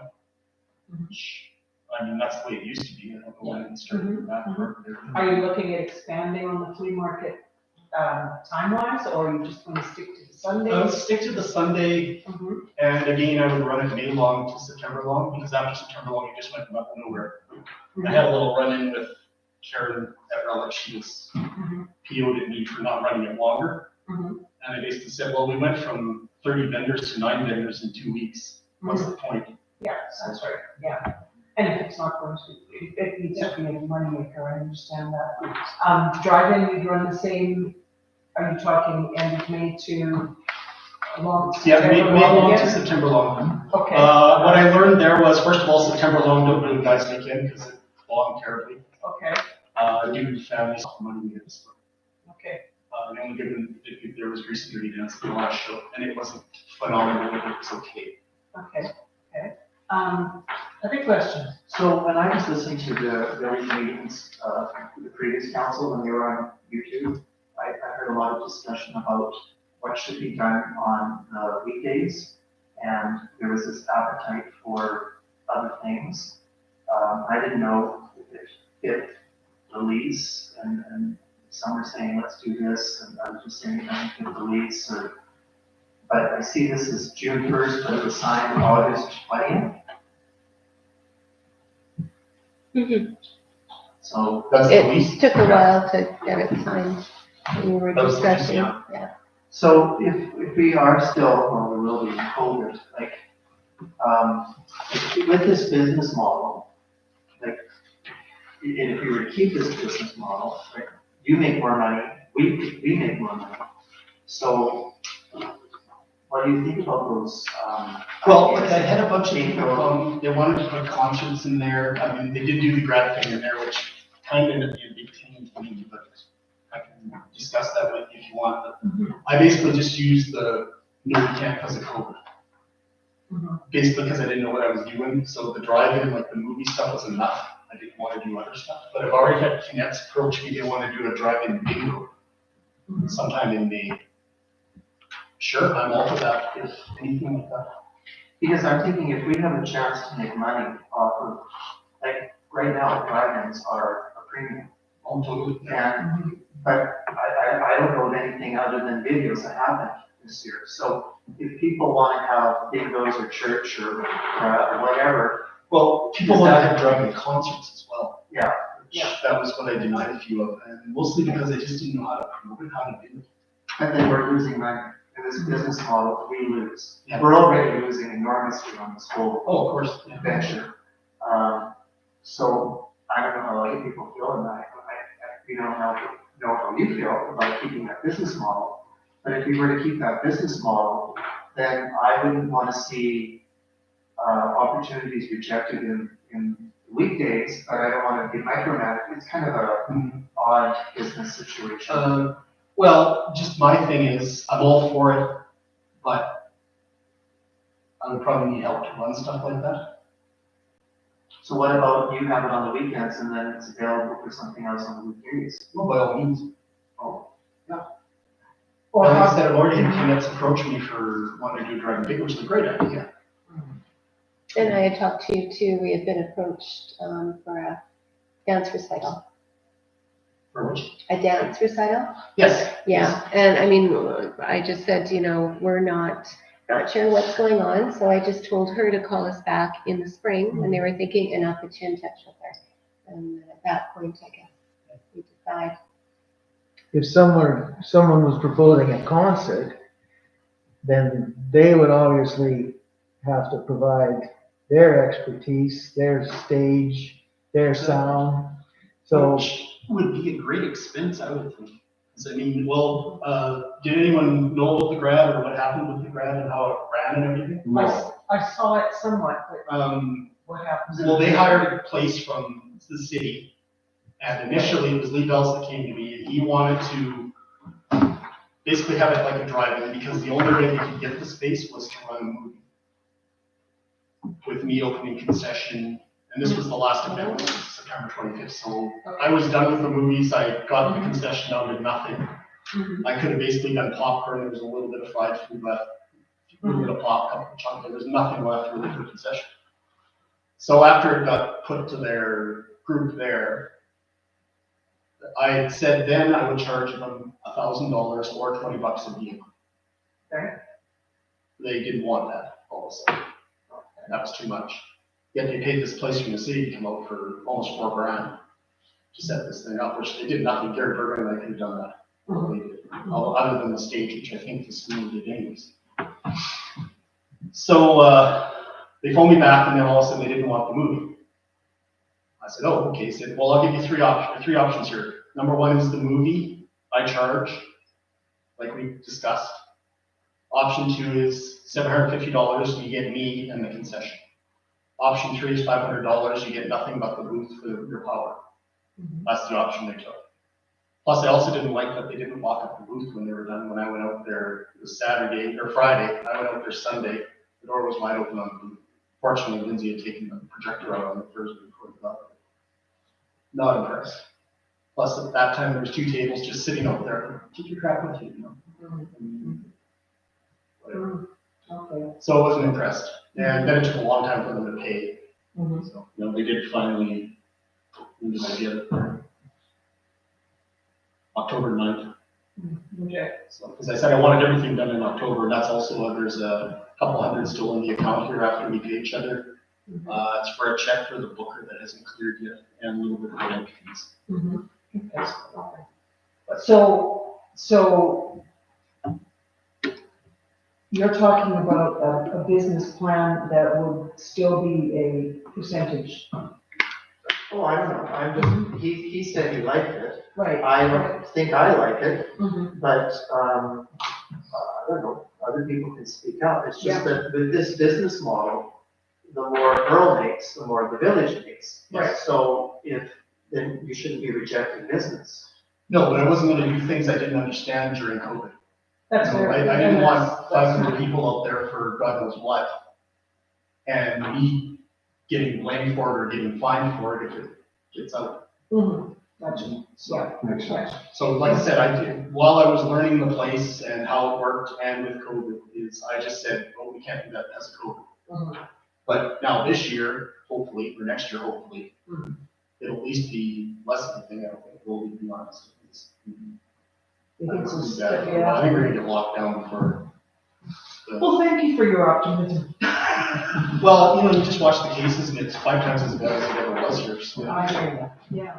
Or is there that much work out there? We're not here to discuss that. Plus you have your own business to run as well. Exactly, yeah, which again, I got my girls in for Sundays and for weekends. But I don't really want to have them there every night, if I'm out there every night. I even flirted with running movies 7 days a week in the summer, but I don't know, even the Thursday shows were very poorly attended unless it was, I think the only ones we had big ones were Dirty Dancing and there's one other one that did a decent crowd, but it's just not really worth having Thursdays. So, Okay. I find, but I think we can throw some in there here and there. Okay. It's all up to the studios to see how much they're going to have out by then, because they keep delaying all these movies. Mhm. Right. We will tell you that we are looking at replacing roof on the concession stand there. What's wrong with it? Because that's. We're told a whole piece of it blew off. No, it's not that big of a piece that's blown off, maybe the size of this table was a piece of, Because I really didn't leak or anything, it seemed to be something that didn't seem necessary. Oh, okay. I don't think it's urgent. It is right along the bottom end of the east side, so it's a whole under it, it's not like. But, there wasn't, Lindsay had one on the pricing on it, I've got more, with that, revisit it. And excuse me, who are you two guys? I know the rest of you. Oh, so sorry. Vince Armstrong. I'm awesome. Oh, Yeah. Bill Maddox. oh, okay. I probably know you without your mask on because you look familiar. Oh. I do have a question about the sign out on the highway. Yes. Is there a shortage of letters for that sign? Well, they are crappy letters, and my thing was I didn't have the 2 hours to do it every night when I read different movies every single night. So that's why I put that out there. But again, if we're running normal movies and running them for 2-3 days at a time, the sign will be done. I'll get one of my minions to do it probably. It is a pain in the ass. Those letters do not fit in there very well. Okay. I think the power's still on, isn't it? Yes, the power stays on. It's On the sign all winter? on the sign. I go by there the other night in the dark and it's illuminated. Maybe we just need to put in. Wasn't there Oh. a switch for I don't that even know how sign? to turn that off because it was just kind of automatic.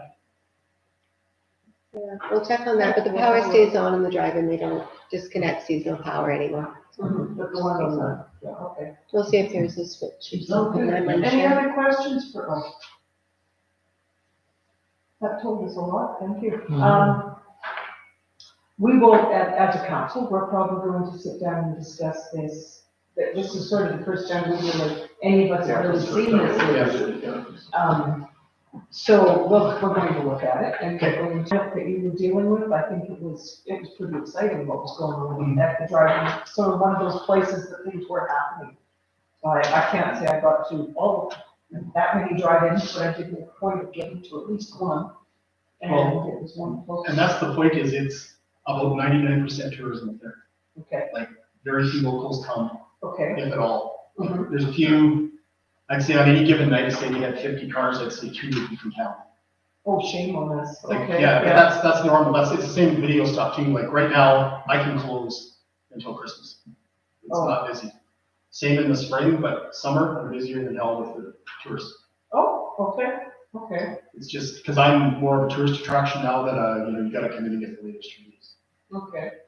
Like right now, I'm surviving on marijuana supplies and confectionery, not movies, because they haven't had new movies since June. Okay. Kicks up in the evening. But you're adapting to how things are going, so, okay. Okay. Any other questions of Ross? Tell you, it was the night of the graduation. I lived a few blocks away. And it took a long time to figure out what was going on. Well, the thing about that, You could hear it for a long time. they wanted the principal down there, who I'm not a fan of, so if I speak ill of him, he's your best friend, that's your problem, but he, Well, and everybody who's listening. Back on topic. Yes. Yeah. he said, well, you can run the movie for a regular crowd after we're done, about 8:30.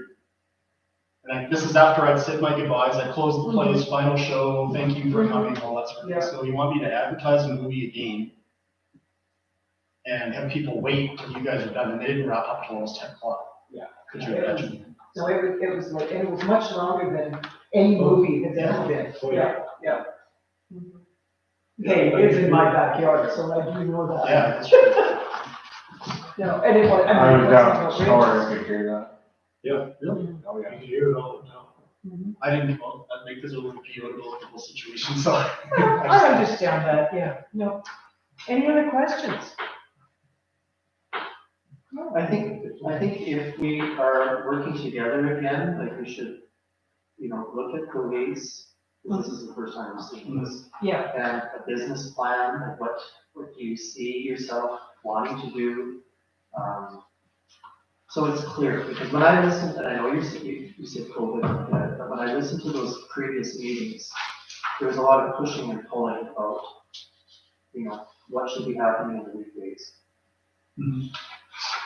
Well, and again, like I said, I was tossed into this in COVID times, not knowing what I'm doing up there, so, now I do know what I'm doing. A lot of research. So now we can do the other things now, if we're still in that situation. Yeah, I'm all for putting a concert up there for this bingo thing, for dance things. Hell, if they want to grab it there again, I'm all for that, which may be a possibility.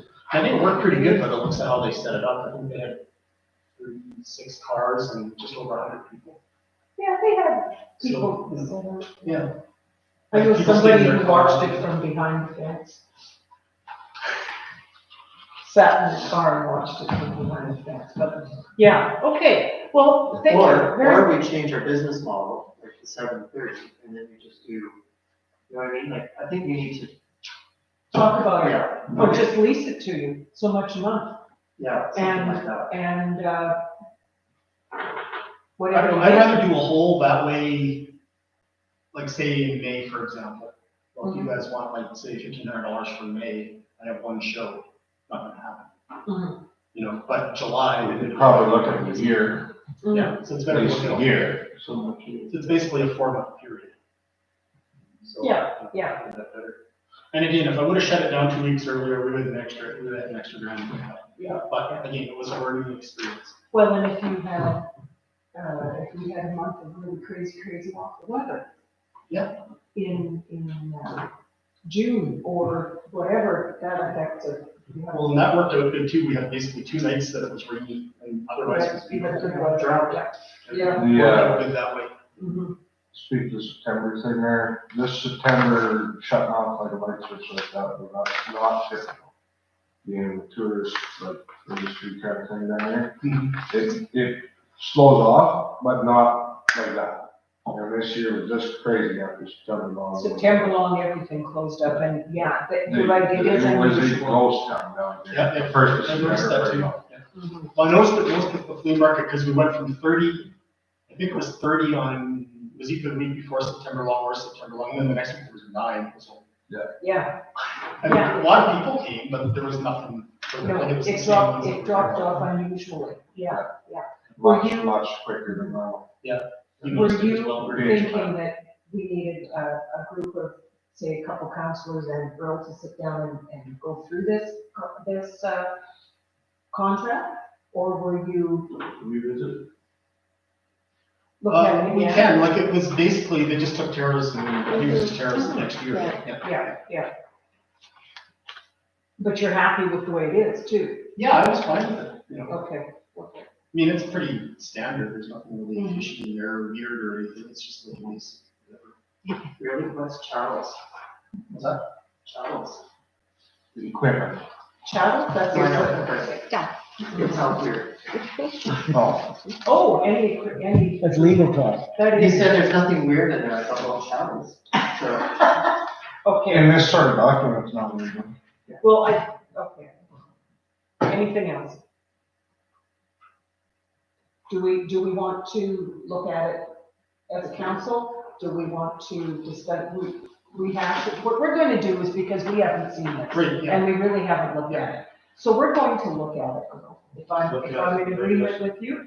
And in a couple of weeks, we will, when our next meeting is, which is the 15th or 16th, whatever that Monday is, we will make some decisions and we will get back to you. In my gut feeling is that we'd like to know exactly what's going to happen with the dragon for next year. And you have shown an interest, and so we will definitely look at this and we'll. Well, like I said, after I got over the initial, you know, it was awesome, it was fun. I really enjoyed it. Well, I found it very well organized.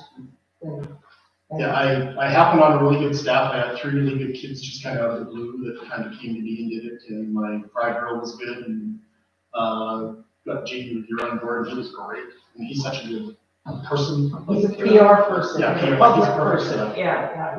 He's a So, big- and they've all said they want to come back next year if I do it. So Okay, well, we're good that way. so you've solved a lot of your problems, you just have us to get to it. Yeah. Okay, thank you very much. Okay. You're welcome to stay if you'd like to. No, I'm just gonna write you guys a check and I'm gonna head home. So I've got Okay. some starving kitties and I need some dinner. So. Okay, thank you so much. Okay, let's move on to our new meeting here now. We will be going back to. Chainsaw? Yes, chainsaw, and unfinished business.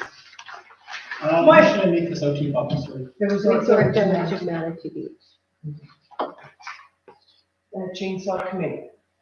I do not have any minutes from last night. No, you don't, you just give us Um, we're moving ahead, right? we are moving ahead. I have the contract signed for the placement of the carvings that we agreed to before from Lakeside Country Inn, Posey Corner Suites and Condo Committee. The signs are to be moved this week sometime. I'm assuming they weren't moved today because I didn't get a phone call, so probably Tuesday, Wednesday or something. I'm assuming they'll be calling me to say they're moving them. That'll be at the placement's expense, not on ours. We next spoke to Lindsay about the genie and placing it at the shop for the winter, and he said that should be fine. He's got space cleared out, or is clearing space out, and I'm going to work on that. Thank you so much. Thank you, Rob. Thank you, guys. Like I said, it scared the hell out of me, but I enjoyed it after I got to know what it was doing. Hey, also heard you guys are gonna have a dog park out here. Where's the? Just over there? Yes. Contact Mercy if you don't want information. Cool. I don't have any dogs, but I got cats. But one of them drives up the door. Hey, for a walk. I want to be nice. Thank you so much. You know where I am? And you'll know where the hall is next time, right? Yep, what's up? You'll know where the hall is next time. I will, yes. Okay, thank you so much. Thanks, Al. Okay. Anyway, continue with the chainsaw. We stopped by Lori's, look at the little sea monkey there, that's coming along, there's one big crack left in it that she's slowly repairing. It's all time consuming stuff. Mhm.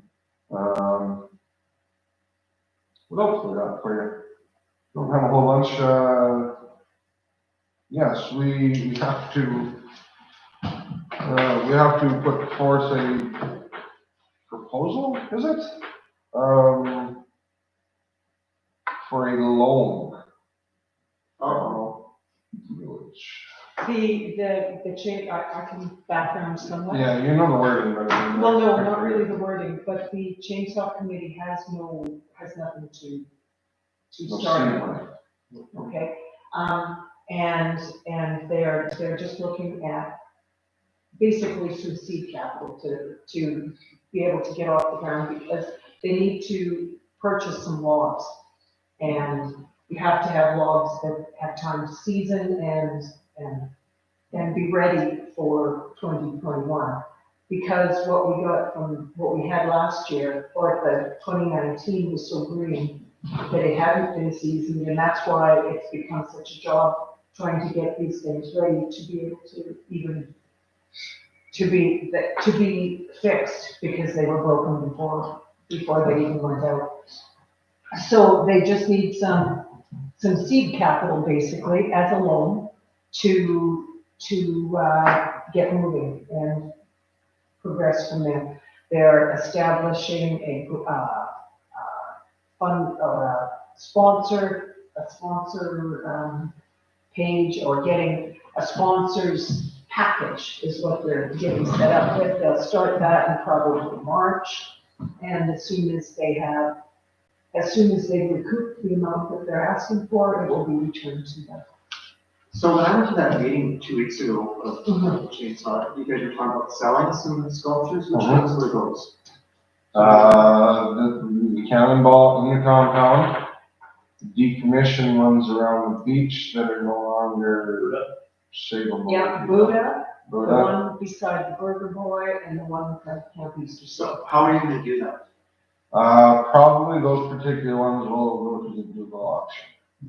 Oh, because it could, I don't know, if you want the newsletter, if, you know, that's an avenue. Yeah, right, it'll be something that'll be done in the spring, because, Oh, in the spring. because they will be impossible to, if we can get them moved to the compound before in the next week will be great. And then they can be there so that we can photograph them and get them placed on an online auction in March or about that time, so that they can be moved, because they actually sort of freeze in, you know? Oh, I was really glad to get that meeting 2 weeks ago, I really was. I still have this question, and Earl kind of alluded to it, is COVID. Yeah. How, I don't know. How do they function, how does this function? Well, it's all pending COVID, obviously. If things are shut down, nothing goes. It's that simple. But we could still be able to sell the sculptures that were decommissioned. And those decommissioned sculptures that get sold, there would be revenue there. And Or then- payback for loan. Right, yeah, I get that, I just worried about COVID. Yes, But it's well, not and we making- all do. It gets discussed. We've all been worried about the COVID thing, but if we rely on COVID to shut us down and it doesn't, then we're unprepared. If we're prepared and shut down, then all we have to say is, well, try again next year. Mhm. Why not plan? Yeah, that. Why not plan for 2022? The compound will be used that year for the art design.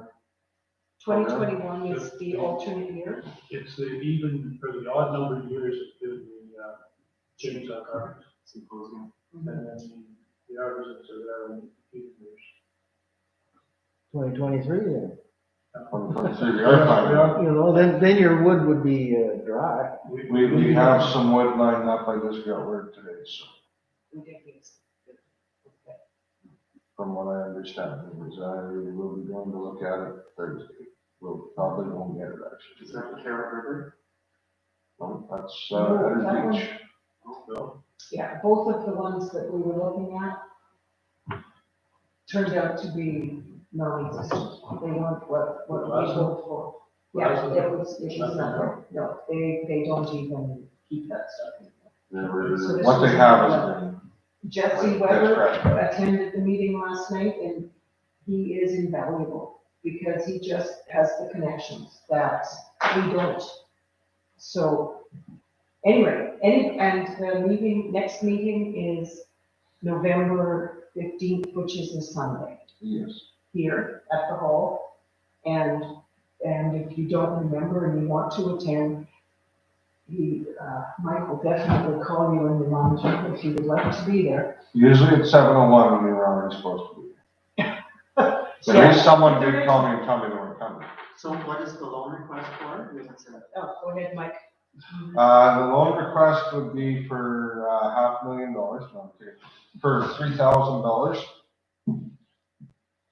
to be put into the account that we are making today, tomorrow, something like that. We're getting it established right now. Yes, it's being established, and would be seed money to get us going until we can repay in the future. We do not have a timeline on setting payment at this point in time. So that's the motion, is there a seconder for that motion, and then we can discuss it more? Or is there more discussion on it? How do people feel about it? We're already into it for, what, $500 on supplies? Those supplies are $300 and some dollars. Yeah.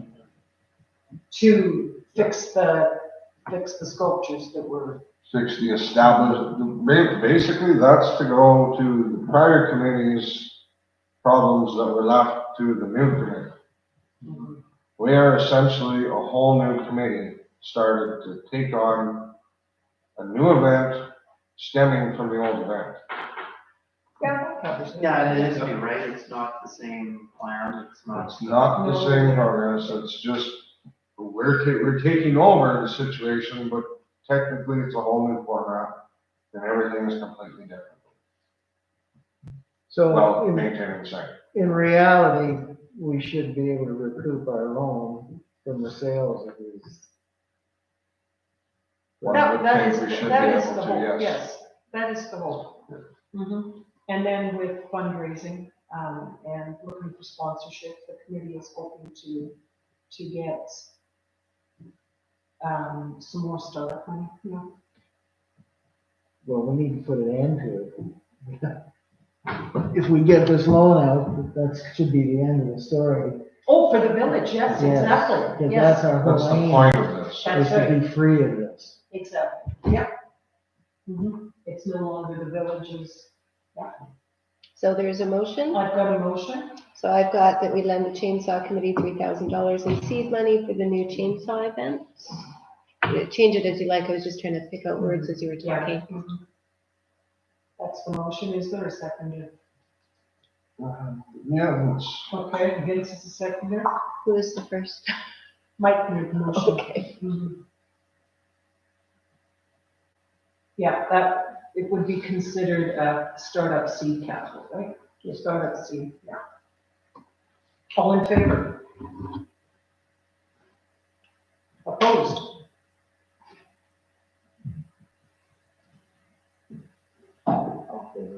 Okay, all in favor. Carried. So, with the newsletter, like, you know, I don't wanna push this, but you might wanna have, like, they can still buy them and pick them up in the spring. If somebody really wanted something.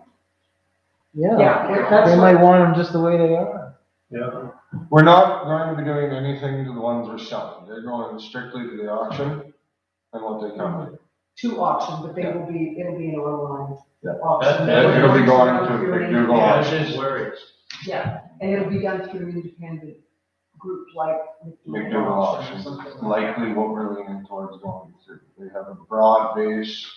We can certainly put that in the newsletter, get it advertised around there, because like I said, there might be somebody around here that does want to put a bid in on it, so that's what And we they will got. be able to do that through McDougal once we Yeah, establish it that. would be wise to make the locals aware. Yes, Oh, definitely, yes, yeah. But I need to get that because I didn't get anything, last time and I wrote something and then Oh, I'm sorry. Lori said something that was, I think at last minute, we kind of goofed that one, so. Okay. Like, there's always an invite for Communities in Bloom, for the rec board, for chainsaw, those sort of regular kind of contributors, so Okay, so you're just looking for another report for them, so, whatever they want to put. okay? Okay, Okay. dog park. Mhm. Okay. Do you guys want to touch on that quickly? Sure, you want to give us an update? Yeah. Well, yeah, The fence posts will be starting to get drilled Wednesday morning about 9 o'clock. There's supposed to be a volunteer committee coming to help stab the posts. okay, Just have to find some time between now and then to mark some posts, so. okay, wonderful, good, good. Okay, I'm just gonna go back to, what are we making the check out to, for, like, what is your committee? Do you have an The official committee name yet? is, you could probably get that to tomorrow. yeah, because we you've got it, can it's sort written that up. out after, because we still need to make the account and stuff. Oh, okay, Yeah. yeah, so that'll just match then. Yeah, Yeah. just let me know, I'll just let it sit until So- you're ready. I don't think it will set up yet today, but maybe this week. They were just gonna get you, Yeah. yeah. There's an executive with 4 people. Yeah, that'll be, I'll sort it out. Okay, so that was old business, any other unfinished business, we have no bylaws to deal with, new business. We wanted to create an expense line for dog park animal expenses and do revenue for pet licenses. And I had already done that. I know you had asked for it to be put on the agenda, so I did that, but I've done it. Do we have to vote? I don't think we have a motion towards it because we're giving money. I think we did last time. Did we? Okay. Did we not? To make a general ledger. Thought we No, made a we motion for that, right? Yeah. No, it wasn't just the general ledger, wasn't it, that the money for animal licenses, be directed to the off-leash park? Or in part, anyway, wasn't that? I don't know what the plan I don't was. think we voted on that. You'd wanted a Okay. budget item, so I've done that. Now, if you want to segregate certain amount of money, like our pet licenses money coming in, or, business license, whatever, absolutely, you can decide exactly where it should go, rather than just a general revenue. So what my idea was behind this is that we said that we would support, the dog park in some capacity. I asked Lindsay what he wanted to do rather than us telling him what to do, what did he want to do? So that we're not putting extra stress on him. And he voluntarily agreed to, drill holes for the posts and to do some mowing to get it going in the spring. I don't know if that's gonna be mowing or weed whipping or whatever. There was. So just for the trail, put the posts in is what that, it's just, yeah. He was talking about walking trails, cutting some of that. Yeah, I think we spoke about that Making last time. pathways through there. And that would have to The be, way we walk down there, and most of that's not accessible by any sort of more, but we'll see. but that's something that can be discussed in the spring. Okay, well, the point was, that's what Lindsay had offered freely, and, we had said that we would give a sign. Right? Yep. So all I'm doing is just saying the same thing, only that money would come from, animal licenses. Dog. Right. Now, if we're gonna put in our revenue from our animal, pet licenses here, this is a project that is kind of a collaboration between Manitou Beach and Waters. As far as some of the people that are helping out with it, I believe.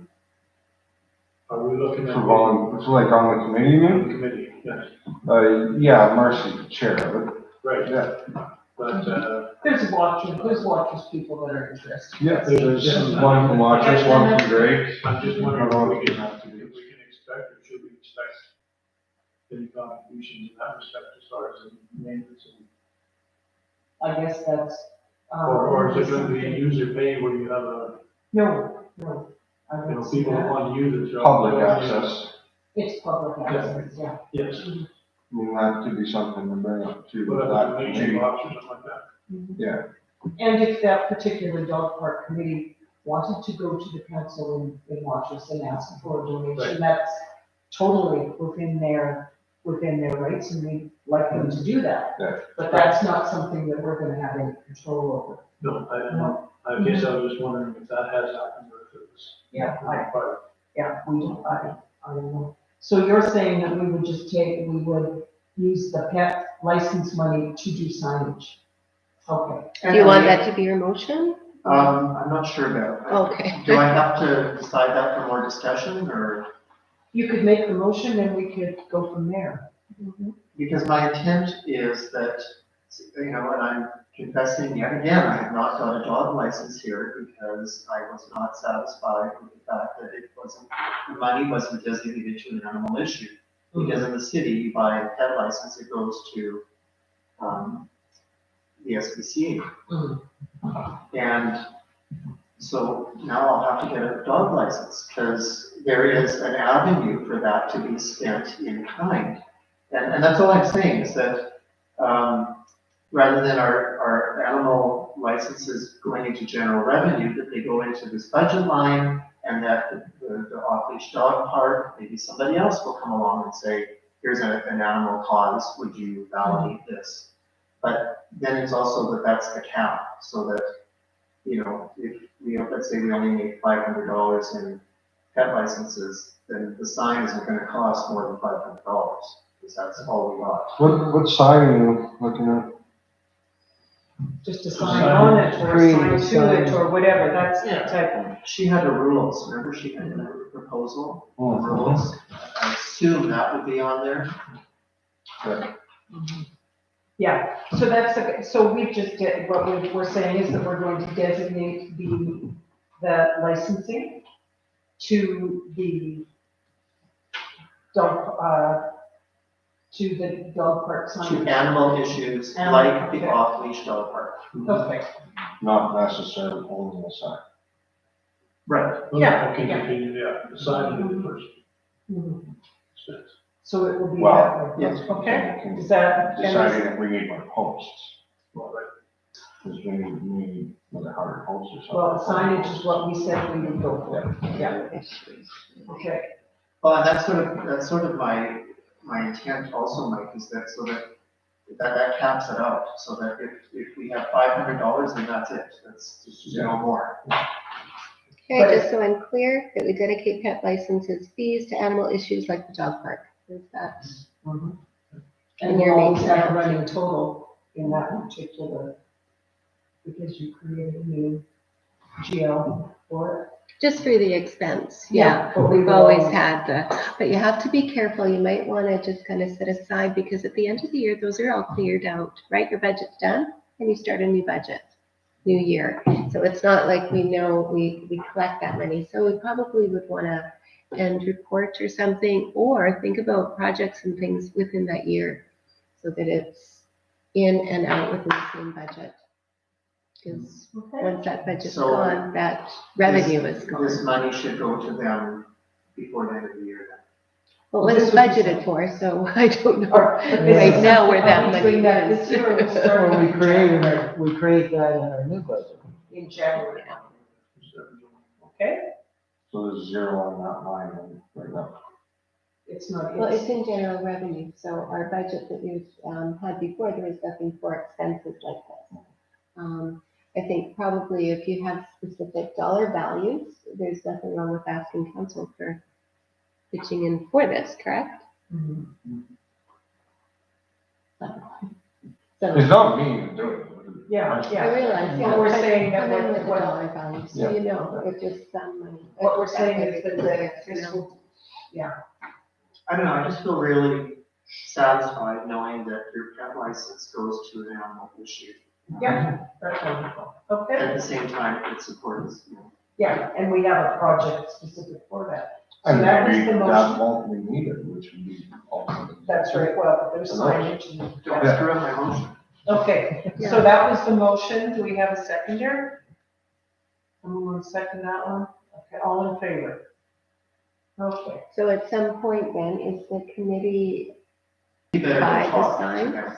yeah, and we'll talk in January. okay, Yeah, because it's in the, it's not this year's. it's I'm not, next year's. yeah, just There's wanna no be real clear. hurry for the sign. Then we have to know what, But there might be for the posts.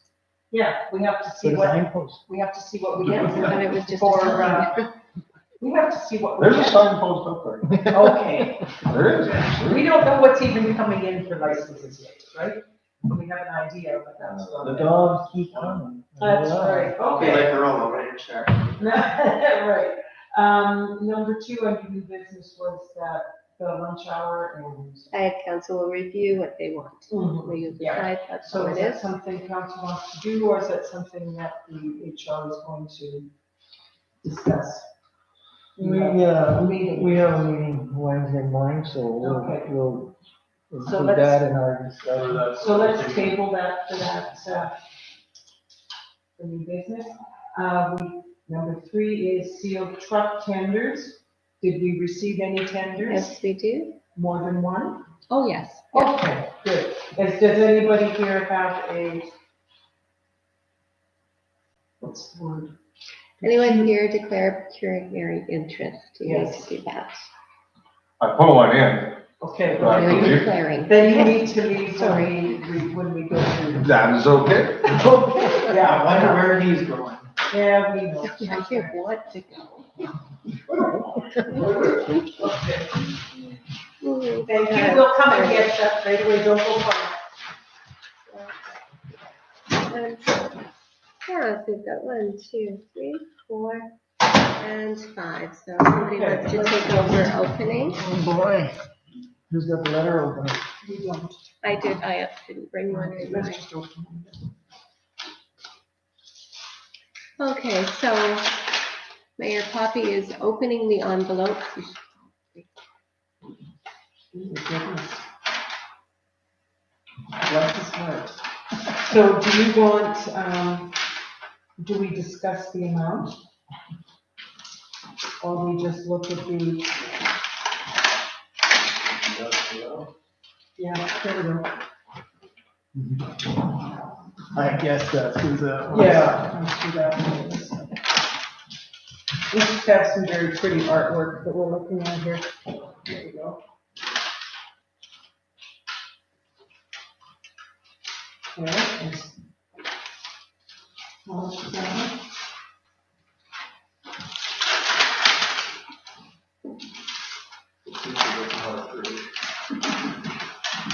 Oh, here. There we go. So we had 1, 2, 3, 5 tenders.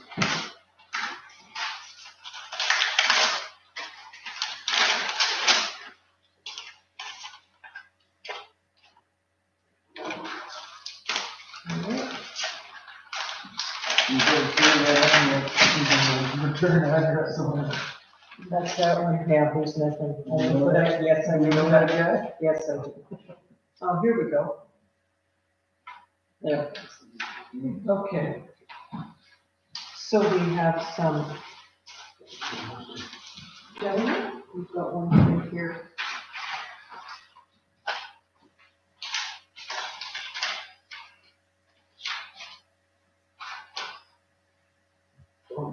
Okay, so would that be the, I would say that's the one. Acceptable. Acceptable tender, okay. Would you like to tell, Well, I don't think he wants. he has to come back. He's standing in the window. Okay, so the village will accept that tender? Okay, and we will just say who, right? Yep, name, and you can actually say Okay. amount. And the item. You can Okay, actually read sure. the whole thing. Okay. I'll take that when you're done. Yes, Don't for look sure. at it. Did you? Mike? Yeah, Okay. Okay, so we have opened the tender, all of the tender letters, and we will, the village of Manitou Beach will accept the tender of $1,500. The village of Manitou Beach will accept the tender of $1,500 for our 1994 Chevy truck from Douglas Deegan at Stratford. And Deb will take this information and make the necessary arrangements. Thank you, Deb.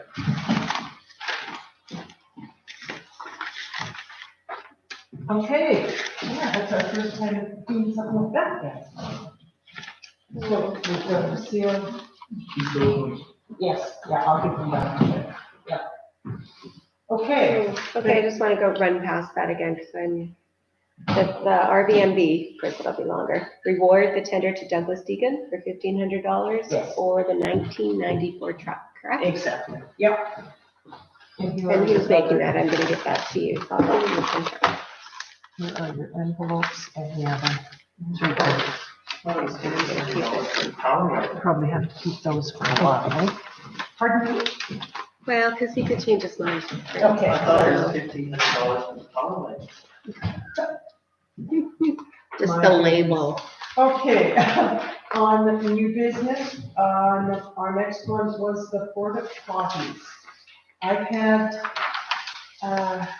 conversations with two people, and I gather we have two porta potties that are sitting at the back of the shed. And there's been a request for one, if we would put one in Wellington for the winter months. And there's also been a request to put one at the pond for the skating area. So why don't those requests come here? Like, shouldn't they come through? Oh, it was just in discussion that somebody asked me about, because we've got them, and we've got them, and why aren't we using them? You know, that's why. But if they bring it through here, then we've got time to think about it, because it ends up in a package, that's all I'm saying. Oh, okay, well, I guess that would be my, I'm that's my not, I'm not fault then. derailing Yeah. your No, congratulations. yeah, that was, well, I guess I could have brought it up in round table if you wanted, but I'm just thinking as when we talk to, I've been at the different marketing, the Watchers Manitou marketing group, and they're always speaking about doing things like using our, they call it our shoulder seasons, and making things available in those times. And the washroom, not having washrooms in those areas does create its own set of problems, and it would make our facilities more available. I guess that's the discussion that I wanted to bring to the table. Aren't they used anywhere else in the shoulder season, or? No, like, quite frankly, I'm just worried, I don't know, how well is that gonna work right now? It's pretty cold. They need to be pumped and cleaned. Like, we've never used, You're not empty? no, they're empty Well, now, yeah. but they're gonna be used, so. Yeah. Like, I'm just saying, we've never let them out Mhm. in the colder time, like, Construction sites use them all the time in the Yeah. winter. And they just use. and how do they winter clean them antifreeze. and? They put antifreeze in them. With that, or do they have, removable tanks in the, is it a removable tank, or you just switch out the tank? Oh, Yeah, I'm sure ours- these have nothing that modern. No, No. no, Not modern, I'm talking 4 years ago. Yeah, well, I don't. think Okay, well, anything these like that. don't, I know that the grads have used them over the years for their different grad parties. They've been rented out here and there, but not often, and Richardson's come and pumps them. So we have no interchangeable anything, it's just what we see. Okay. What's it? Okay. They're just normal porta potties, they do not have removable. I think it's a good idea for It's Wellington. a- If we do it, I want to see it back, so it's not too visible. I see people defecating there all the time. I was down there the other day, watching the new build, and there was a special needs person who I saw hitting up the ramp, and I thought, it's locked, and I got to witness the whole thing, and what else could they do? Yeah, that's right. And, I would not vote for going out and purchasing something in this scenario, but if we've got it and it's just sitting there, and I know they can sit all winter. Yeah. And I can't say that they're going to be that busy, but they're going to be there and if they are that busy, then that's good. And our, Then- It's good to do. we have homelessness again. It's- Mhm. Okay, So, so, okay, on that note, Vince is going to check into it and you'll bring back, or in general, are we in favor? Do we want just a motion to, if it's I would make a appropriate? motion, I would make Okay. a motion that they replace those two locations. what was the other one? That, Not down to the water. Okay. Will they blow over? if they're empty.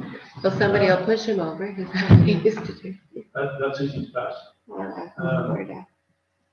I think they could probably be anchored. Well- Even a couple of sidewalk blocks in there will help. Okay, well, Isn't there a solution that goes in there, like that blue solution? Yes, yeah, you can do that. Because that's what I've seen with the school board, and they sat there all winter, and they didn't have to, and they had classes all the time, and they didn't have to empty them Mhm. until spring. I think it's just RV and. They were heavy, I don't think I could push that over. Okay, well, okay, so Vince made that motion, do we have a seconder for that motion? Mike is gonna Second second that motion, all in favor? We Okay, have- Vince, are you happy with a porta potty be placed at Wellington Park and the pond in suitable locations? That way you can Yes. just decide what works. Yeah. All in favor, carried, okay. Bev, would you like to go to financials, please? Well, your accounts for approval is $39,525 and some change. Any discussion on any of the particular bill? Council? Any questions of Bev?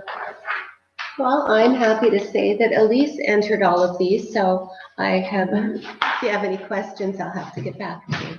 Okay. What is that? Well, that means she knows what she's doing, so that's good. I have a question, and it's not necessarily the bill. I see that we did an H2O install on James Street. Was that at a new Is that a place? curb stop? I don't know. It's with TSL Mechanical. So curb stop is. So what we this, had, how does that work? I was gonna say, we always have all of our invoices. So they're always available. I think I kind of suggested this with Bill too, that as soon as the packages are out, the invoices are there. So if you want to come and view them, come do that. They'll be out tomorrow too, whoever comes to sign checks. So I don't know if you want to get in the habit of doing that. It's a little more clear for you, things that you see all the time and what they are. I'm just looking for the invoice. I'm just asking if it was a new install, if it's. No, because I think it was actually a curb stop that needed to be replaced, but I'm looking for the invoice because it may have more information on it. 63 if that helps. It doesn't because I didn't enter these, so I'm looking for Okay, it. let's see, should I second last check? Oh, that would be helpful because it's 3974. Yeah. Caco, install water service and supply box. Yes, that was,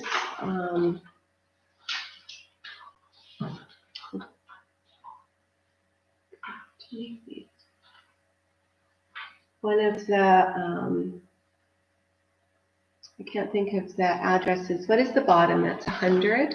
And then there's the back lane, so it's on the west side of James Street. And there was two that are being developed.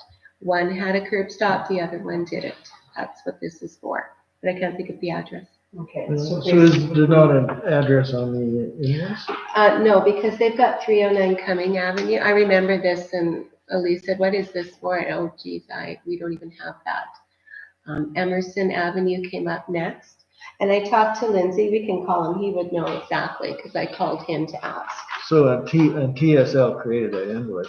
Yeah. But it's not very accurate. Oh, it's better than what it was before. And we completed that with Lindsay. So Elise just entered it and it'll be on the check stub when it's printed because that's where that information is. So that's one of those lots that has been filled. Yeah, the bottom, there is two and he's developing them. There was one had a curb stop and the other one was not a curb stop. He was also, I don't know if he was running, doesn't have building permits for those yet, so he wouldn't have done his connections yet. But the curb stops are the mains, that's that. Okay, and the rest is the property owner. Yeah, the connection is the property owner. Okay. Any more questions of those? Oh. on the account. Can I have a motion to approve the account, please? I'll make the motion. Mike would like to do that, and it will be seconded by Robert, please. All in favor? Paying the bills? Thank you. Okay, we have general correspondence. I'll just sort of run through that. We have the RCMP second quarter report, which basically tells us that it's quiet in our nice little community. For information, there were 126 speeding tickets, so slow down, people. But other than that, I think this report's pretty basic, don't you, gentlemen? I think we were all pretty well behaved. Okay, Some domestic abuse, but yeah, well, okay, I didn't catch, they're out of it. yeah, and those are,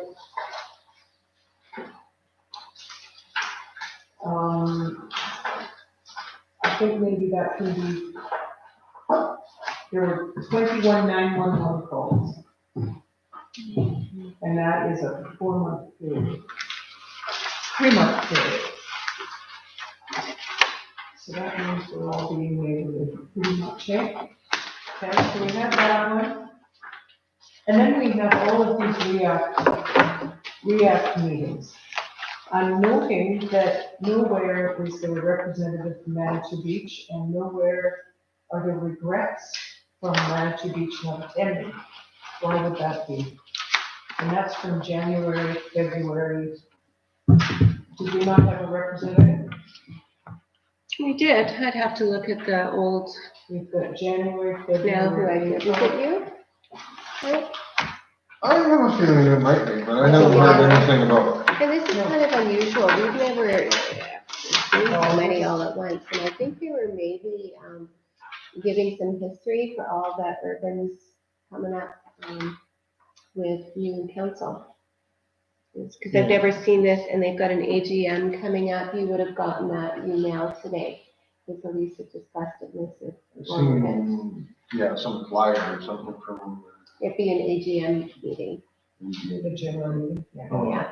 So I said, I'm kind of thinking, I've never seen a whole year of meeting minutes come in like this from React. So I'm kind of wondering if they're just prepping for, and it's a Zoom meeting of some sort. It was Okay, so we are getting notified of these meetings now, because it looks like we weren't even included. But when, This is just being there. I just, who's Larry? Larry was React. Yeah, so he didn't attend, but he wasn't considered. yeah, because when Poppy says we're not represented, this is old, this goes back to January, and there's Yeah. no Manitou Beach. We're not listed as present or regrets. So when you turn to Mike and say, is that you, I guess that means he's the new one, but we didn't have anybody. Yes, we did. I'm sure it was Larry. And these would have all been Zoom. I'm thinking Larry had some health issues there for a couple months. I don't want to go into that. No, this was publicly. 2020, yeah. I know, Okay. 2020, beginning of 2020, some health issues. So as far as that, we're notified and we forward it to our representative, which is Okay. you. Well, I think we should be at this table, because these tell us nothing, number one, and we've got issues with our recycling back here. Yes. Mhm. Okay, Mike, you make sure you're at the next meeting. Yeah, Um, apparently it's Zoom, that should be interesting, but I don't even know what it is. Well, we will get you onto that. It's a new app. Mhm. Yeah, if you'll Yeah, get you it on can the see a phone. number in new school.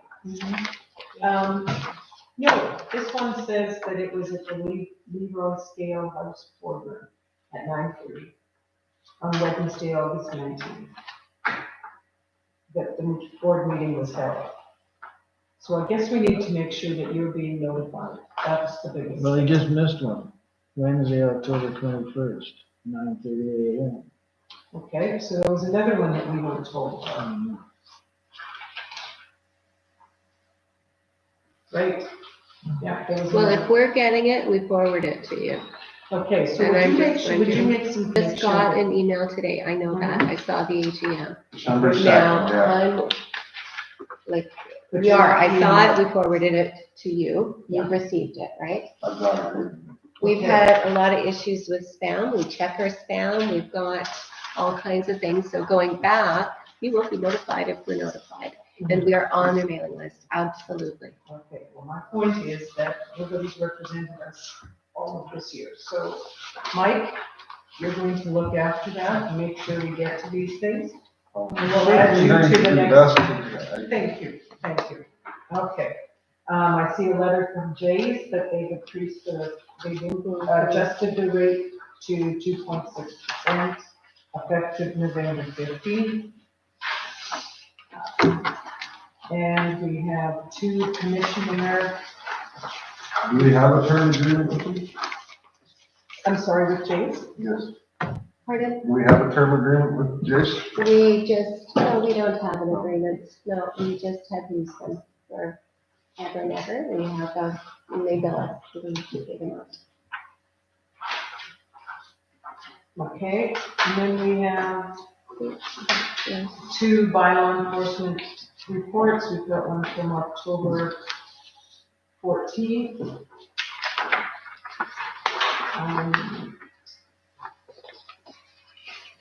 Do you want, I'm not sure what do you think of that one on Richard Street?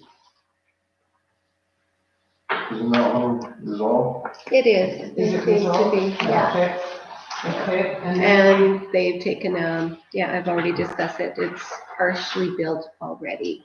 They're retaining it. It's very sensible. They're using the big concrete blocks. Melon Construction is doing it. okay, so that's been handled. It's good. Yeah. Good.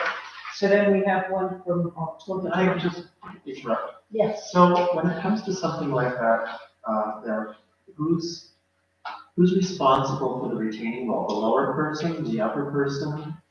The person who's it's built on, their property. So the lower person has taken a development permit to build a retaining wall on their property. So does that clear up your question? So there is no regulation that it's the upper person to hold their stuff back, or it varies? We actually don't have, it even mentioned in our zoning bylaw. There's no definition for a retaining wall, there's no anything. And you don't need Yeah, there to. is. Yeah, there is. And I it's- had looked Yeah, where, there's three sections on, in that, it's about, if it's this high, you can, I mean, I can't remember what numbers because I don't remember. You can do it on your own. If it's the next height, the foreman has to prove it. The next height, it has to have an engineer approval. in our zoning bylaw, I don't know if it's in the zoning bylaw, but I've seen it in our bylaw somewhere. tell me which one, because I contacted our building inspector, because the closest thing I could find is a fence and you don't need a building permit. However, in my mind, I'm thinking that I wonder if you're thinking of building codes, because that's similar to what Robert had just given me, because we've got another one. The one up on Richard Street is pretty sensible.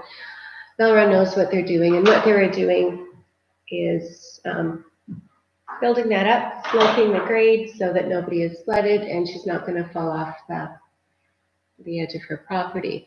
We have another one coming up that is going to be quite right over here. Like there's a drop off, literally a drop off. And I'm not going to say the address until it goes through. But they wanted to, there was railroad ties, which I'm pretty sure can't use those anymore. No. And all, like in the structural there, this is going to be a big.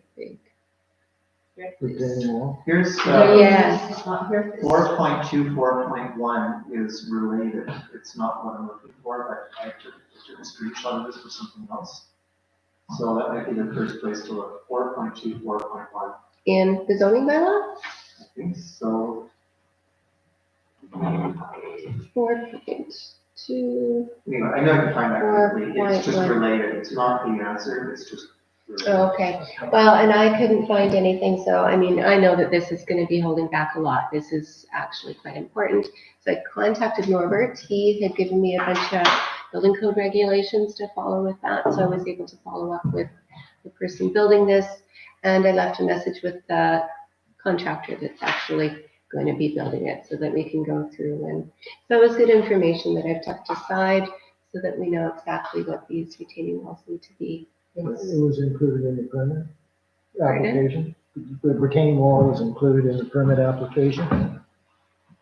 I asked them to get a building permit application for the retaining wall because that's structural. Right. We don't have any rules or anything that I could We find. do, we do. Well, But they did, and did they? Get a building permit? yes, that's why I contacted our building inspector to make sure we knew what was going on, because what was up there, just, yeah, it's structural, so something should be done with that. So that's where it is, it's not approved or not, but Okay. that's how I handled it. Well, if I can find it, I'll send it to you. No, and I can. I have seen it in there, and I remember distinct, because we've got elevation, and so I was thinking, do I make this fence or a retaining wall? And that's how I found Oh, I found fence, and I'm thinking, well, this is not retaining, this is structural, I know where it's it. I do distinctly remember the three definitions, that this height, you just do it. The next height, the foreman has to approve it, and then the third height, it had to be. I wonder if that's the old zoning bylaw. 5 feet needs to be engineered, I know that now, because I've got all the building code details. Okay. Well, if you find that, please, we'd all like to see that, so send us all the Yeah, info. Yeah. it's important Okay. that we start applying that. Mhm. Yeah, getting that stuff in place. Okay. We have one more enforcement report from October 22nd. Is there anything new on that one? Actually, yes, so we were in WSA, the meter is frozen and we've shut off, yeah, it's frozen. I don't know if the curb stop or valve has cracked, leaked, anyways, it's spewing water, so we've shut the curb stop off at this point. So as far as that, that's the only thing that's new. Right now, we're waiting, Bob is done with his, but he will be working out with, he stays in Watrous. Once a month he comes all through winter. So he's trying to work those same times. So we won't see him again until the 13th. And if this is resolved, then, you know. Well, he won't have a warrant out here until the 13th. He will have one at that time? He's hoping to, absolutely. There's no guarantee because he's got somebody else working on that. And I mean, the order has not been complied with at this point, so that is the next step. So once we have the warrant, who will actually enter the premises? Bob, yeah, with whatever support he feels he needs, yeah. Okay, thank you. The municipal, next correspondence is the municipal potash tax sharing information. This is new to most of this council bed, so if you can. This is new to us as Urbans. This is, 2019 was the first year we ever received any of this potash sharing. So in 2019, we received $10,853. For 2020, $10,224. Yeah, for your information, the York villages weren't part of this, correct? And we've only. Well, and I'm not sure if it was all just resort villages or there was also a perimeter around them. And I suspect that that has been adjusted a little bit to include us. So I don't know all of the background, but we've been getting it since 2019. So that's a nice little bonus. Okay.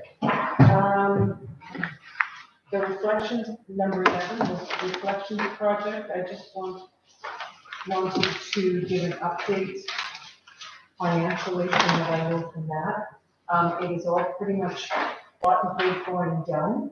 The rec board and the communities in Bloom have both pledged to spend up to $5,000 each if it was necessary to finish that project. And it came in that each of those entities had to pay paid just over the $3,000. So they were rather happy with that. And that's kind of how that one stood. And they just have some general cleanup to do, and there's, you got the list of things that needed to be done, and give that to the last council meeting. So we'll go from there. So you're saying it's a top down? I'm thinking, yeah, So does that thermometer come down, your fundraising sign? It will disappear. it comes down and a different sign will go up, explaining the project. There's still a few things that need to be done, like moving a bench and getting some. The sign of where the thermometer is now will be a sign showing that this is Humans and Dale Park. Yeah, I'm sorry, I don't need to say it as an explanation, it is as it is. And there's a few things that have to be done, like some, is it angle iron that goes into cement, concrete? Rebar. There's some rebar in the foundation that has to be taken off so nobody gets hurt, and a few things like that, but they're looking at, correct me if I'm wrong, they're looking at an opening, an official opening of some sort, COVID friendly or whatever in the spring. Not at this point. Dedication. A dedication, yes. We spoke, I also put bus routes on there as correspondence. I've had, at the last council meeting, we spoke about it, and I said I would make a phone call. And there are 4 stops for school bus routes: Charles Street, Salty Surf. She said the general store, which would be the old Walmart, at the Y, and the village office. Now, do we have, what I don't know is if we have shelters at all 4 of those. No, we only have shelters on Charles and over by Jerry. At the village office. Yeah, so is that where the There's kids wait? the one by Salty I've Surf, One never- Salty Surf. just to the south of it. Right, I've Well, never I've seen seen the those kids. three. so they wait by Jerry's? They must, because we don't, I don't notice them. Then that would be a priority in my mind, that one gets replaced.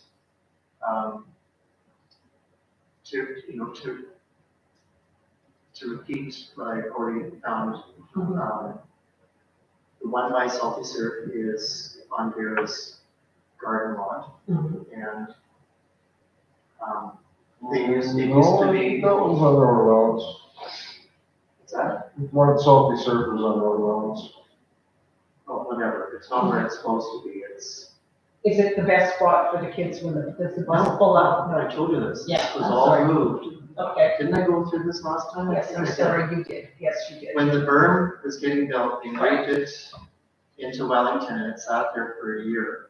And I said, they gotta move it because the weeds were up to here, and that's where they moved it. Okay, So, so we need to speak to the actual bus drivers, I guess, and find out where, and the parents, and find out where they actually want, where's the safest place for the kids to be on pickup. well, Am I right, Mike? Lynn has said that they often wait in the office, because they used to wait on the other side of the lake, of the road before the berm, and that's why it was moved.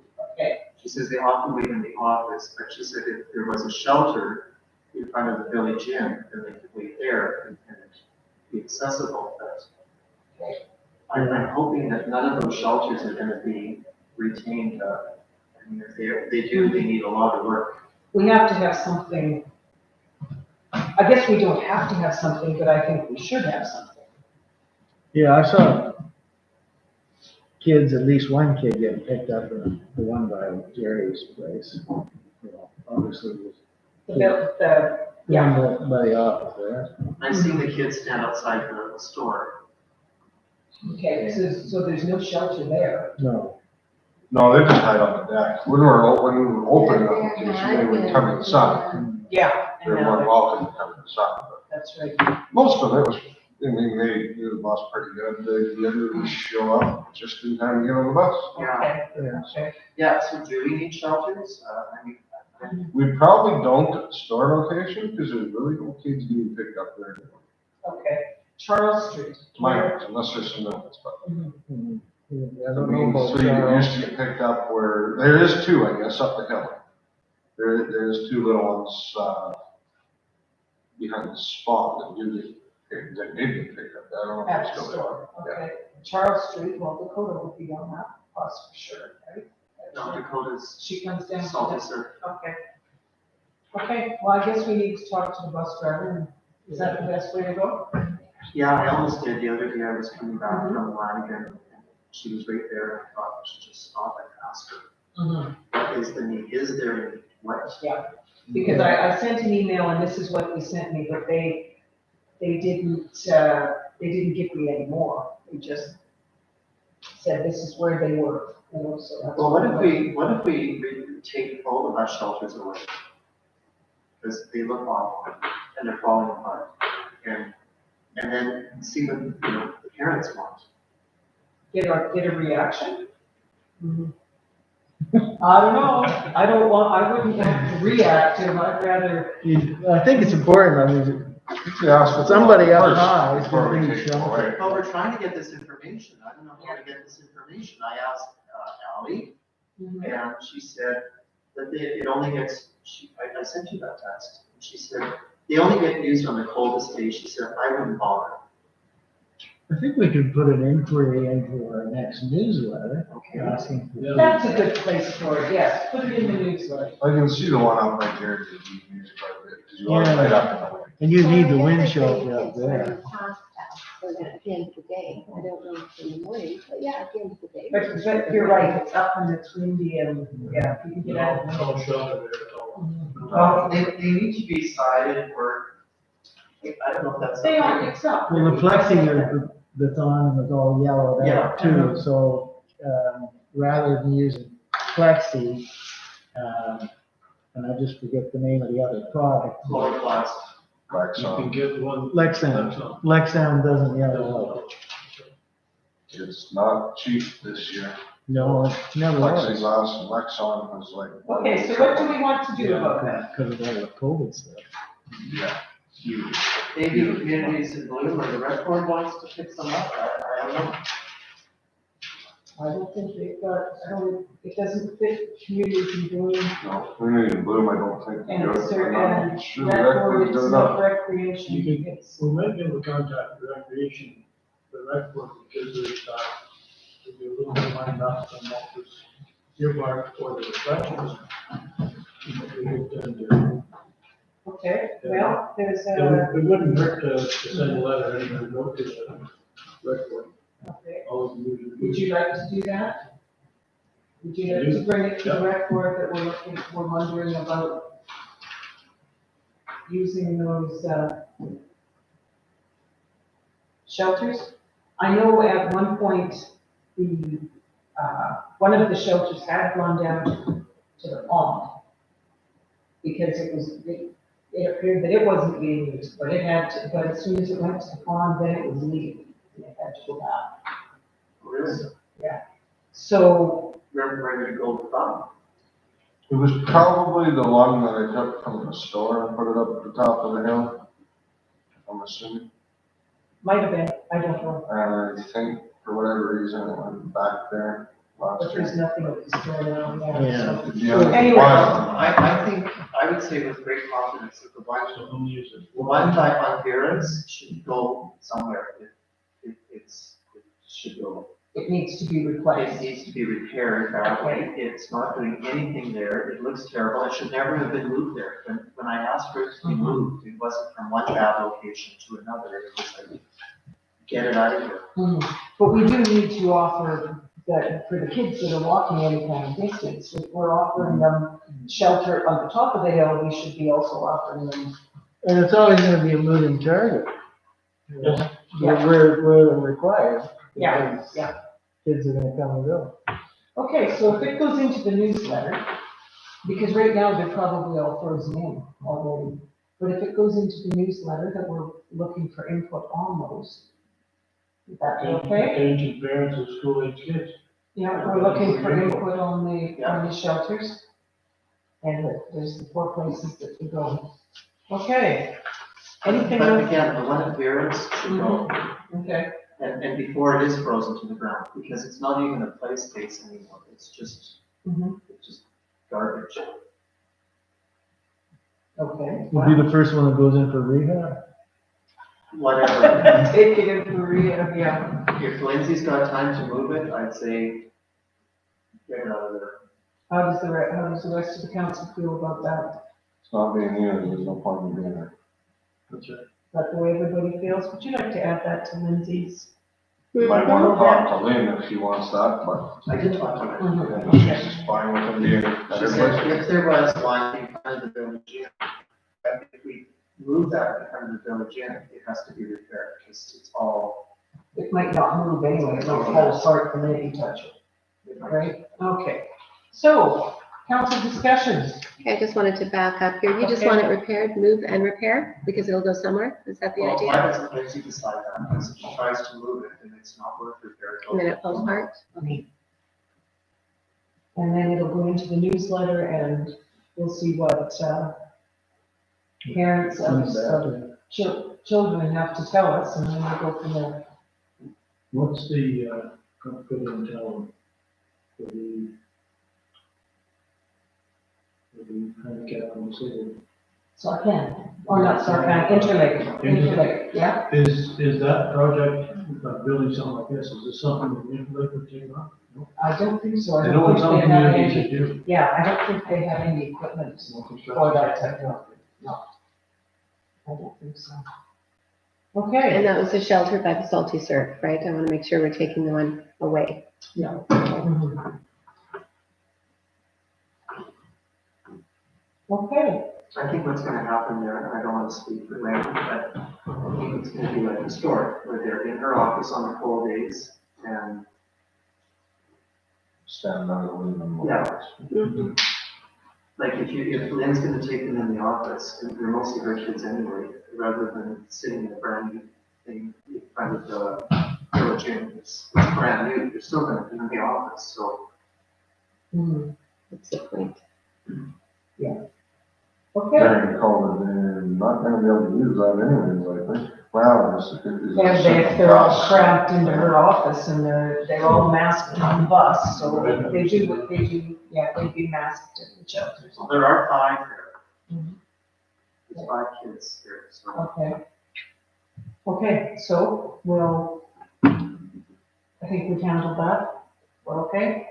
Okay, round table. Let's. Do we have a resolution in correspondence? Oh, yes. Someone want to move the correspondence, please? Could I have someone to move the correspondence? There, Vince is going to do that. You don't want a seconder for that, this is nothing financial there, so all in favor? Good, okay. Bill, you'd like to go first on the round table. Just want to bring up that Mike and I will be attending the regional park meeting tomorrow night. And I've obviously, had some discussion with them in regards to their plans for expanding. And we'll deal with whatever situation had been offered up at the previous meeting. So I think it's time that we initiated our study on our sewer capacity. 'Cause pretty much anything in terms of expansion is gonna hinge on that. So we need to get that underway. It's also gonna need water treatment supply too, we can't treat much more of that, so. I would say that that's something, we spoke about it at the last council, didn't we? Let's, just, yeah, find somebody and find out what we need to find out. And along that line, Yes. wasn't the new billing, model that, didn't I understand that there was, money being put aside for the new generation of water treatment plant that, that was part of the billing system, that there was a savings being. It was actually earmarked for anything within your utilities, water and sewer. And so on your bill, all of your charges, 10% of that goes into a savings account. That's your reserve account. So when I bring that bank rec every month, that's the reserve account. So I think there was at the end of, what was for November, October, so end of September would have been the last one, was about $91,000, I think. So the end of 2020, We take everything, all the levy that we've collected all year, and I transfer that money into that savings account. So I don't even want to guess what that might be because it would be wrong. But right now we've got 91,000 there. Now we're talking about a water treatment plant. We're looking at, $1 million? Yeah. Expand? Absolutely. Like we paid $750,000 for 2 sewer lift station upgrades. Those were just upgrades. So I am just kind of throwing that out. I don't think I'm that far off and start looking at your engineering and everything that you're gonna need. Sounds like it's just replacing the skid, not the plant, just replace the skid in the plant. I don't know what that costs. To increase the, To increase the We would capacity. it was designed to add another skid, Yes. so not replacing addition. Sounds like if we add the other skid, there's no other room. More building. So You it know, sounds yeah. like it'd be replacing the existing skid, making a double line. So And it somebody might had to be- talk to Lindsay. So there we Well, have, an engineer. and an engineer, yeah. then we'll Absolutely. be adding a structure for the generator Mhm. anyway, right? So Yeah. That's something we should look at the same time, if you want structure required. Well, and if there's any grants or things. No new coming- structure for the upgraded plant. Generator structure is completely separate and not attached. So, The generator is not being, it doesn't go inside, it goes outside. it's outside, yes. It's in its own structure. It'll be in its own. So just, if there's any, keep in mind when we're saying, you need an engineer, you need people that are doing this, because often, in order to get a lot of the grant money, it needs to be engineered. Oh, sure. Yeah. So, we would need authorization to start that with an engineer.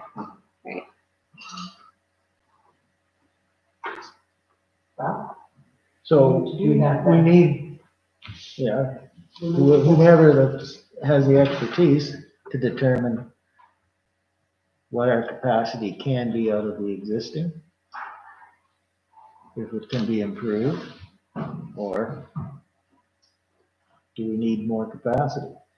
And as far as the sewer, we need to know how much more we can handle with our existing facility.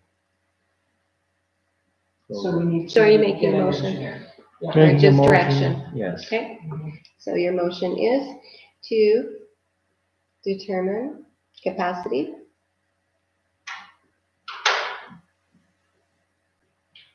or increase to water treatment plant. It'll make more sense tomorrow, right? Mhm. To water treatment plant. And same, I guess, for sewer, correct? Correct. In conjunction with proposed development, right? Any proposed development? So we need to, yeah, so the thing is to acquire an engineer to do this, right? Okay. Bill, you brought that to the floor, did you want to make that motion? I will make that motion. Do you have a second? Mike's going to second that, all in favor? Now, I think probably when I bring this to Lindsay, it'll probably be Kettle and Wright. They've been doing a lot. They did our sewer upgrade with us. They were the engineers. They're quite familiar. I'd asked them to kind of throw out some numbers for our east lift station without charging us so that we could just have I've got a lot of the specs, but it's only one and it's still different. And with here, so they probably are the ones that are most familiar. So I'm just letting you know that. Okay. Anything else? Bill? Well, we have HR committee is meeting, with Bev, Elise, and Lindsay on Wednesday. And we hope to schedule meetings with Brian and Fran next Monday morning. Okay. That's everything I got. Okay, Vince, what do you have to say?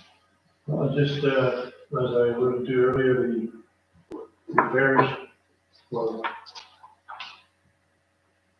proposed roof repairs for the drive-in building. Carlos said that he did. Maybe we don't need a steel, a new steel roof, maybe we just Well, need to fix it with that. That's right. Okay. I'm thinking that might be the best bet because we're looking at $4,000 of materials. Mhm. To put a steel roof as proposed here by the number rep on that building with the pitch that's on that roof. In my experience, I don't think it would be a very good idea because it is such a flat roof.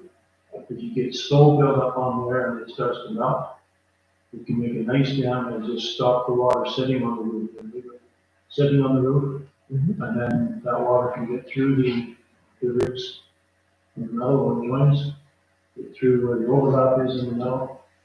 And then you end up with problems with leaking because you make holes in the roof to put strap on. I wouldn't recommend this kind of roof on that particular building. Okay. So let's, look at what we can do to repair it then. It's got to be treated as a flat roof, basically. With the roofing that came off, is that like rolled roofing? It's like a strip of roll roofing that come on. I think that's probably the best bet is to go and replace with the wood material. Okay. So there is a motion on the books from the past council to, I don't know just when that was, yeah, it was for a steel roof, to price steel roofing. So we'll find that motion and rescind it, and then look at, getting some prices in the spring, because we're not gonna be putting rolled roofing at this time of year. Okay. so How's the decking, how's the decking? but I don't know, the roll roofing, it's good. The piece that has come off, it's still roofing underneath it. It's still, there's still another layer of roofing. No, Okay, so it's not as big a. It's not critical. no. Okay, I wonder if you want to, instead of looking for the number of the motion, you can identify the motion. You could rescind it. We rescind the motion made previous regarding steel roofing for the concession. And we go get quotes for rolled roofing. Is that what you were Sure, and we'll recommending? address it again, something different in the spring, yeah. Yeah. Okay. Does then that go make ahead and sense? Do that, yes, please. Thank you for checking in. I have a code ID number here, but I don't have any date on it. Mhm. That's okay. The ID is fine because that often is what you rescind, but it means nothing to anyone because nobody knows what it was for. The rescind motion, what? You said you had the ID number? No, it's ID on It's the the product. Oh, no, code- okay. Code ID number as well. Rescind motion, resolution. Passed previously. And council will address it again in the spring. Thank you for checking in.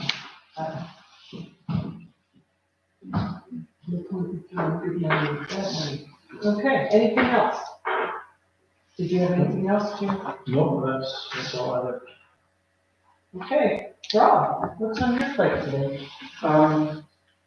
Stu, I went to an MSMA meeting and, I don't know, so far Bill and I have been sharing that, which is good. Okay. He's taking a Zoom this week and he did the last Zoom, and then what I went to was at Lanigan and it was very COVID well planned. Mhm. And it was a mapping activity and they had a sort of a satellite image with the grid work of the municipality. Most of them were RMs and you were to put down infrastructure so that they can promote development when they have people looking for, location, they want to look power, gas, water.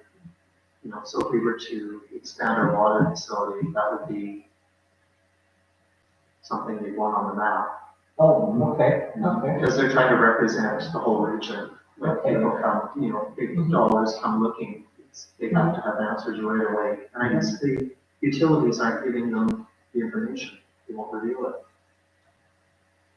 Which, ours or any of them? That's Yeah, power. ours have Sounds some energy, energy. they That won't, doesn't suffice they me. won't Yeah. give, that's another reason why I don't want to sign their damn easement, but. Okay, okay. And, this is not a motion, this is just an idea, maybe to mull around, but, when we found out from Suma, from Bear, and from Suma, that they can, the chainsaw committee can create their own bank account. You know, to An get, umbrella under yeah, there. to get the village insurance, and then to show their bookkeeping, whatever, every year, whatever. I'm thinking that that would be good for the marina. And we have a group that's somewhat organized and have the attraction, and that we offer them the same kind of option if they choose, but I think they were they officially an extension of the rec board, or? No. But there was talk. There were a group of voters that had discussed doing some work there.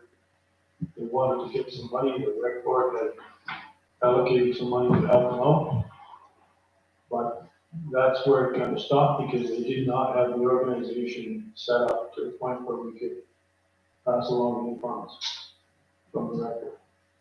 And then the water level dropped, and they felt that there was no point in trying to do what they were doing in the area that they were looking at, so they sort of backed off. Well, what I'm suggesting is that we either turn it over to them, if they can organize, and they do what they want, and we give them, lend them the docks, we don't charge them. And that's the support that we can give, and they put them in, and they take them out, and they kind of govern themselves the way they want. And if they don't want, then we're gonna have to do it, and then they just pay what we want and do it on our schedule, and, you know, like, not a blend, it's one or the other. Okay, so let's mull that around. Yeah, I'm just throwing it out there, Yeah. because this is Mhm. November, but, you Right. know, by January, I think we should have contact with somebody to say, are you organized, is this what you want, where are you gonna go? Right. Is that a formal marina society or marina? Well, there's still space beside Michael Burney in the bay there. And it used to be in there at one time, parking's a problem. Yeah, well, the boat dock would never be there. I mean, boat parking would be there, but dock, but not, The launch, the launch would never work there. So the launch would have to be somewhere else anyway. I think they're happy with the launch, don't they have one that goes right into the lake?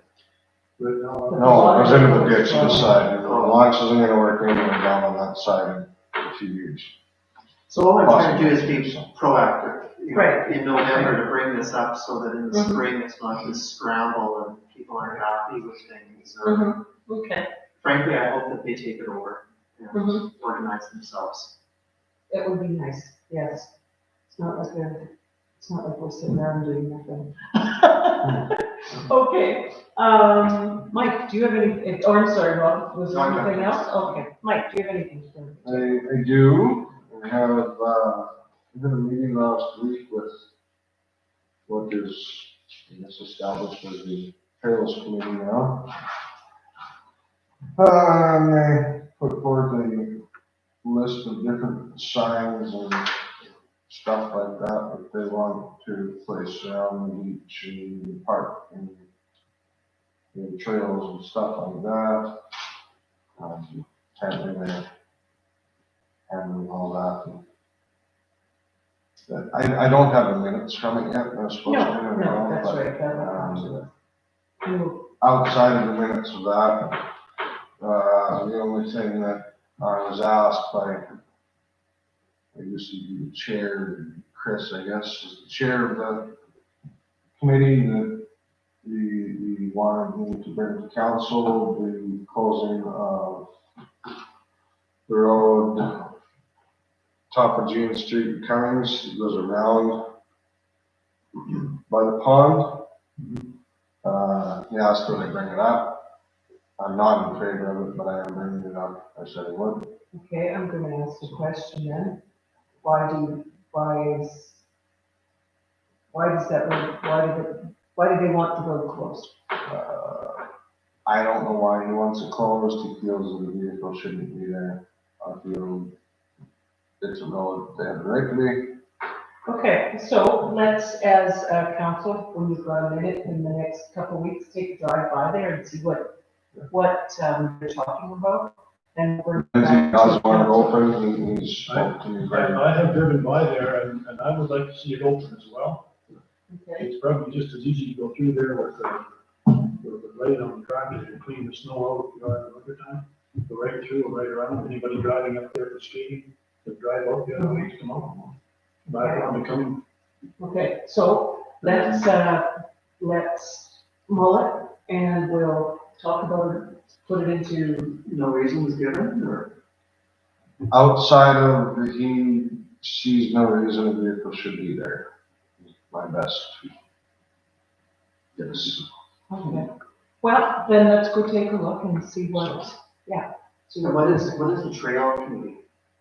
there, I had that same question. I said, what's the trail committee? I didn't know we had one, but I guess it's been in place for a couple years. Mhm. Yeah. Yeah, a group of volunteers working on it, yeah. Oh, I thought it was always communities in Bloom that did that. No, Well, I thought they were kind of part of the rec board, there was more rec board members with that, that's more under your. The people that were on the committee were, the meeting you were at. There is myself, Chris, Sherman, and, Marlene Brian. Blanc. And Sherwin was just there as rec board, if I remember.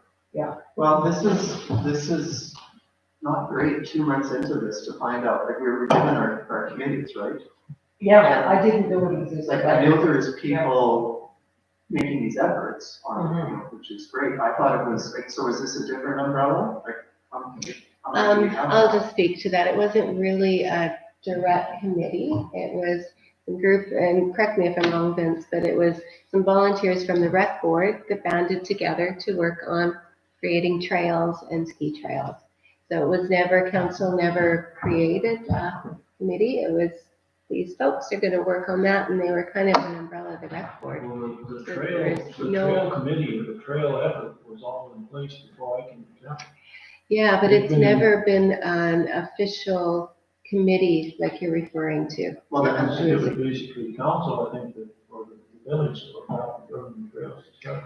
And then some volunteers went and created more trails, got some signage and prettied it up and did a little more in depth. So it's a group of volunteers, so it's not like there's Not an 100%. official trail so my committee. concern then is, are they insured? Is it, if this hasn't been a motion by council to adopt this group. I No, think we've but they done would still be, chainsaw. I would still go under the rec board with them.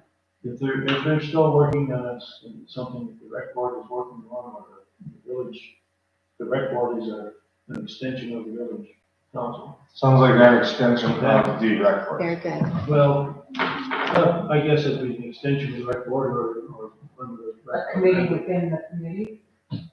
It would be reasonable to tie those two together, wouldn't it? Yeah, I didn't know. Well, that. that's kinda I how guess it it's new to me that it was a started, separate committee. And it wasn't, it was some volunteers from, I mean, I guess they've taken on their own life.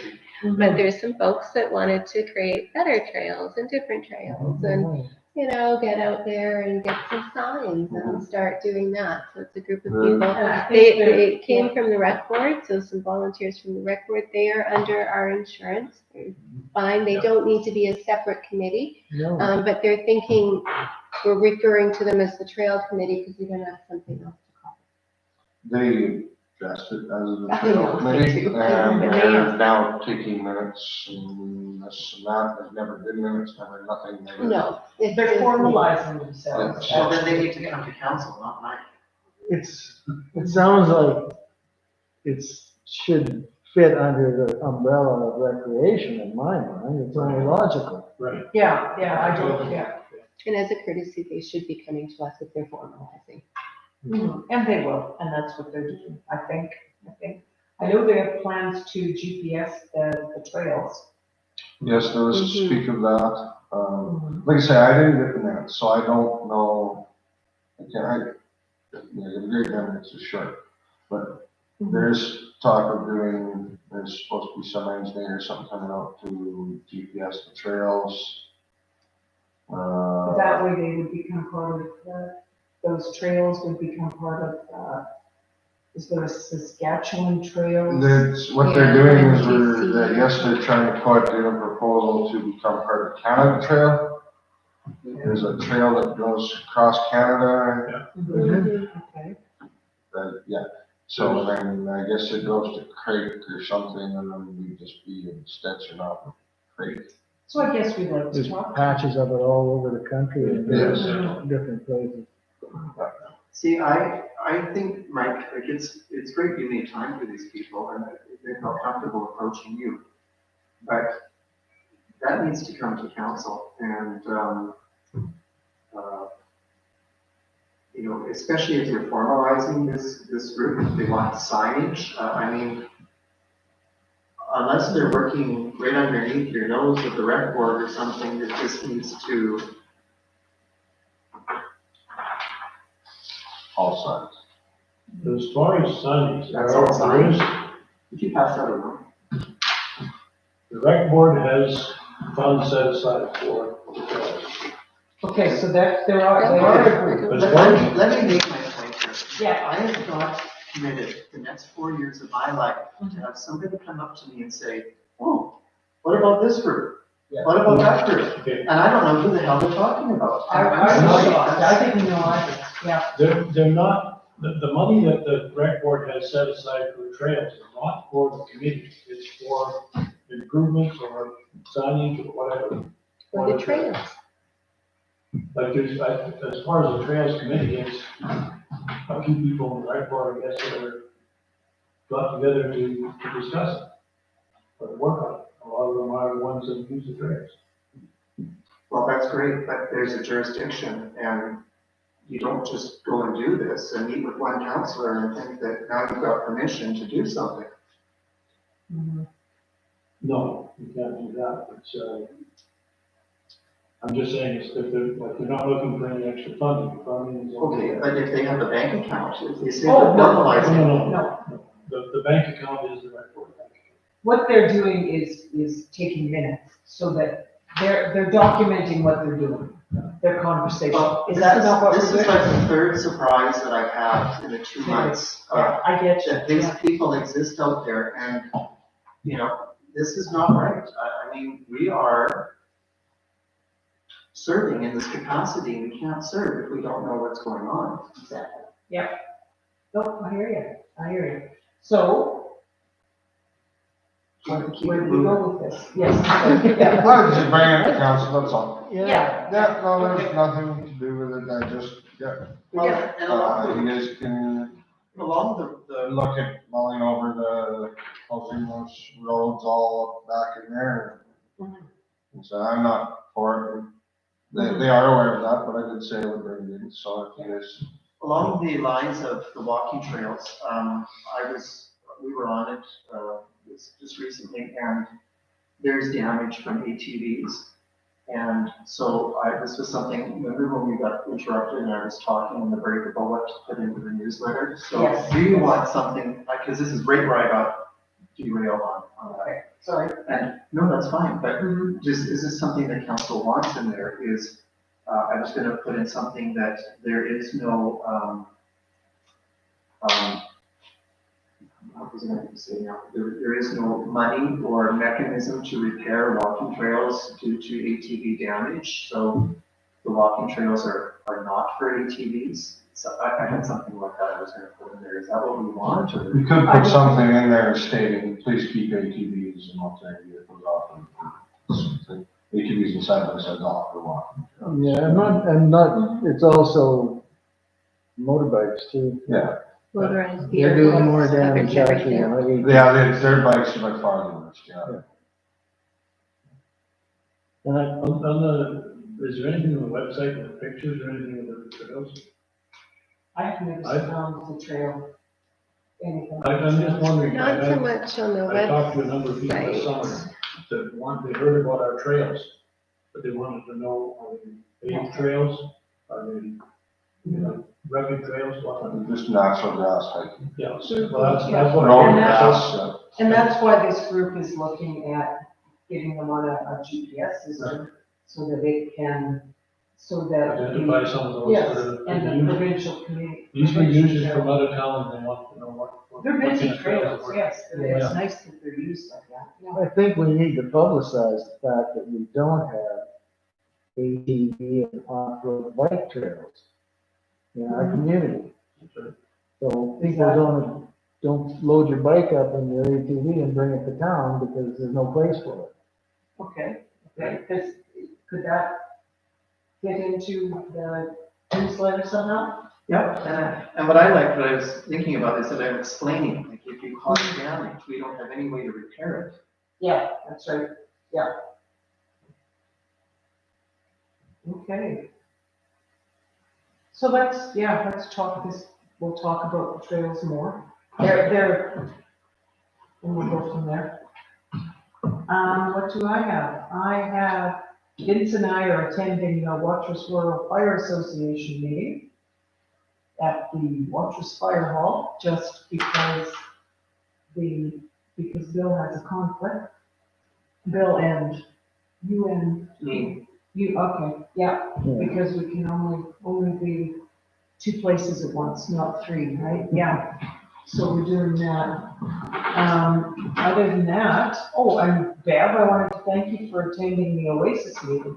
I saw you come in the back and heard it. Well, it's good information, right? And We tried to hide, at least we did. no, actually, I had worked until 7, one time for supper in the oven, and then came to and then continued to text my kids saying, oh, don't let it burn, don't let it burn. But it's good to hear what the concerns are. Like, we know the process, I know the process, I know exactly what's supposed to be happening, but he had some really good answers to the questions that he did have. Yes. Right? Yes. It was very clear, and we don't know yet, he doesn't know yet. So No, it was no. done very well. And I just wanted to acknowledge that you were there, and we thank you for being there, all the council was there. And, yeah, is there anything else, people? Anything else you can think of we need to cover? Our next meeting is November Sometime soon. 16th. 16th, yeah. By the way, I don't want my comments to look like I don't support the walking trails. Oh, no. I certainly do, I don't know Mhm. this way, but I certainly do. We just would like to know about it, that's all. Is that the way? Yeah. It's nice to know what's going on and have some input and understand that this was before our time and we didn't know. That's the part that surprised me. I didn't know that there was a kid. Well, and they're just growing, it's And I don't want to do that. I don't know whether it is a separate committee from the record. Okay. It's just, I think it's a few hands on board on the record. That we're working on. He wants to make a resolution to adjourn. Is that I'll sound make more that like? motion. Okay, but the rec board Okay, brings meeting minutes and they're under the council, so all their efforts are. Good night, everyone. This would need to be changed. okay, yeah, we adjourn this meeting at 8:55. Thank you. That's what we should take that. So that's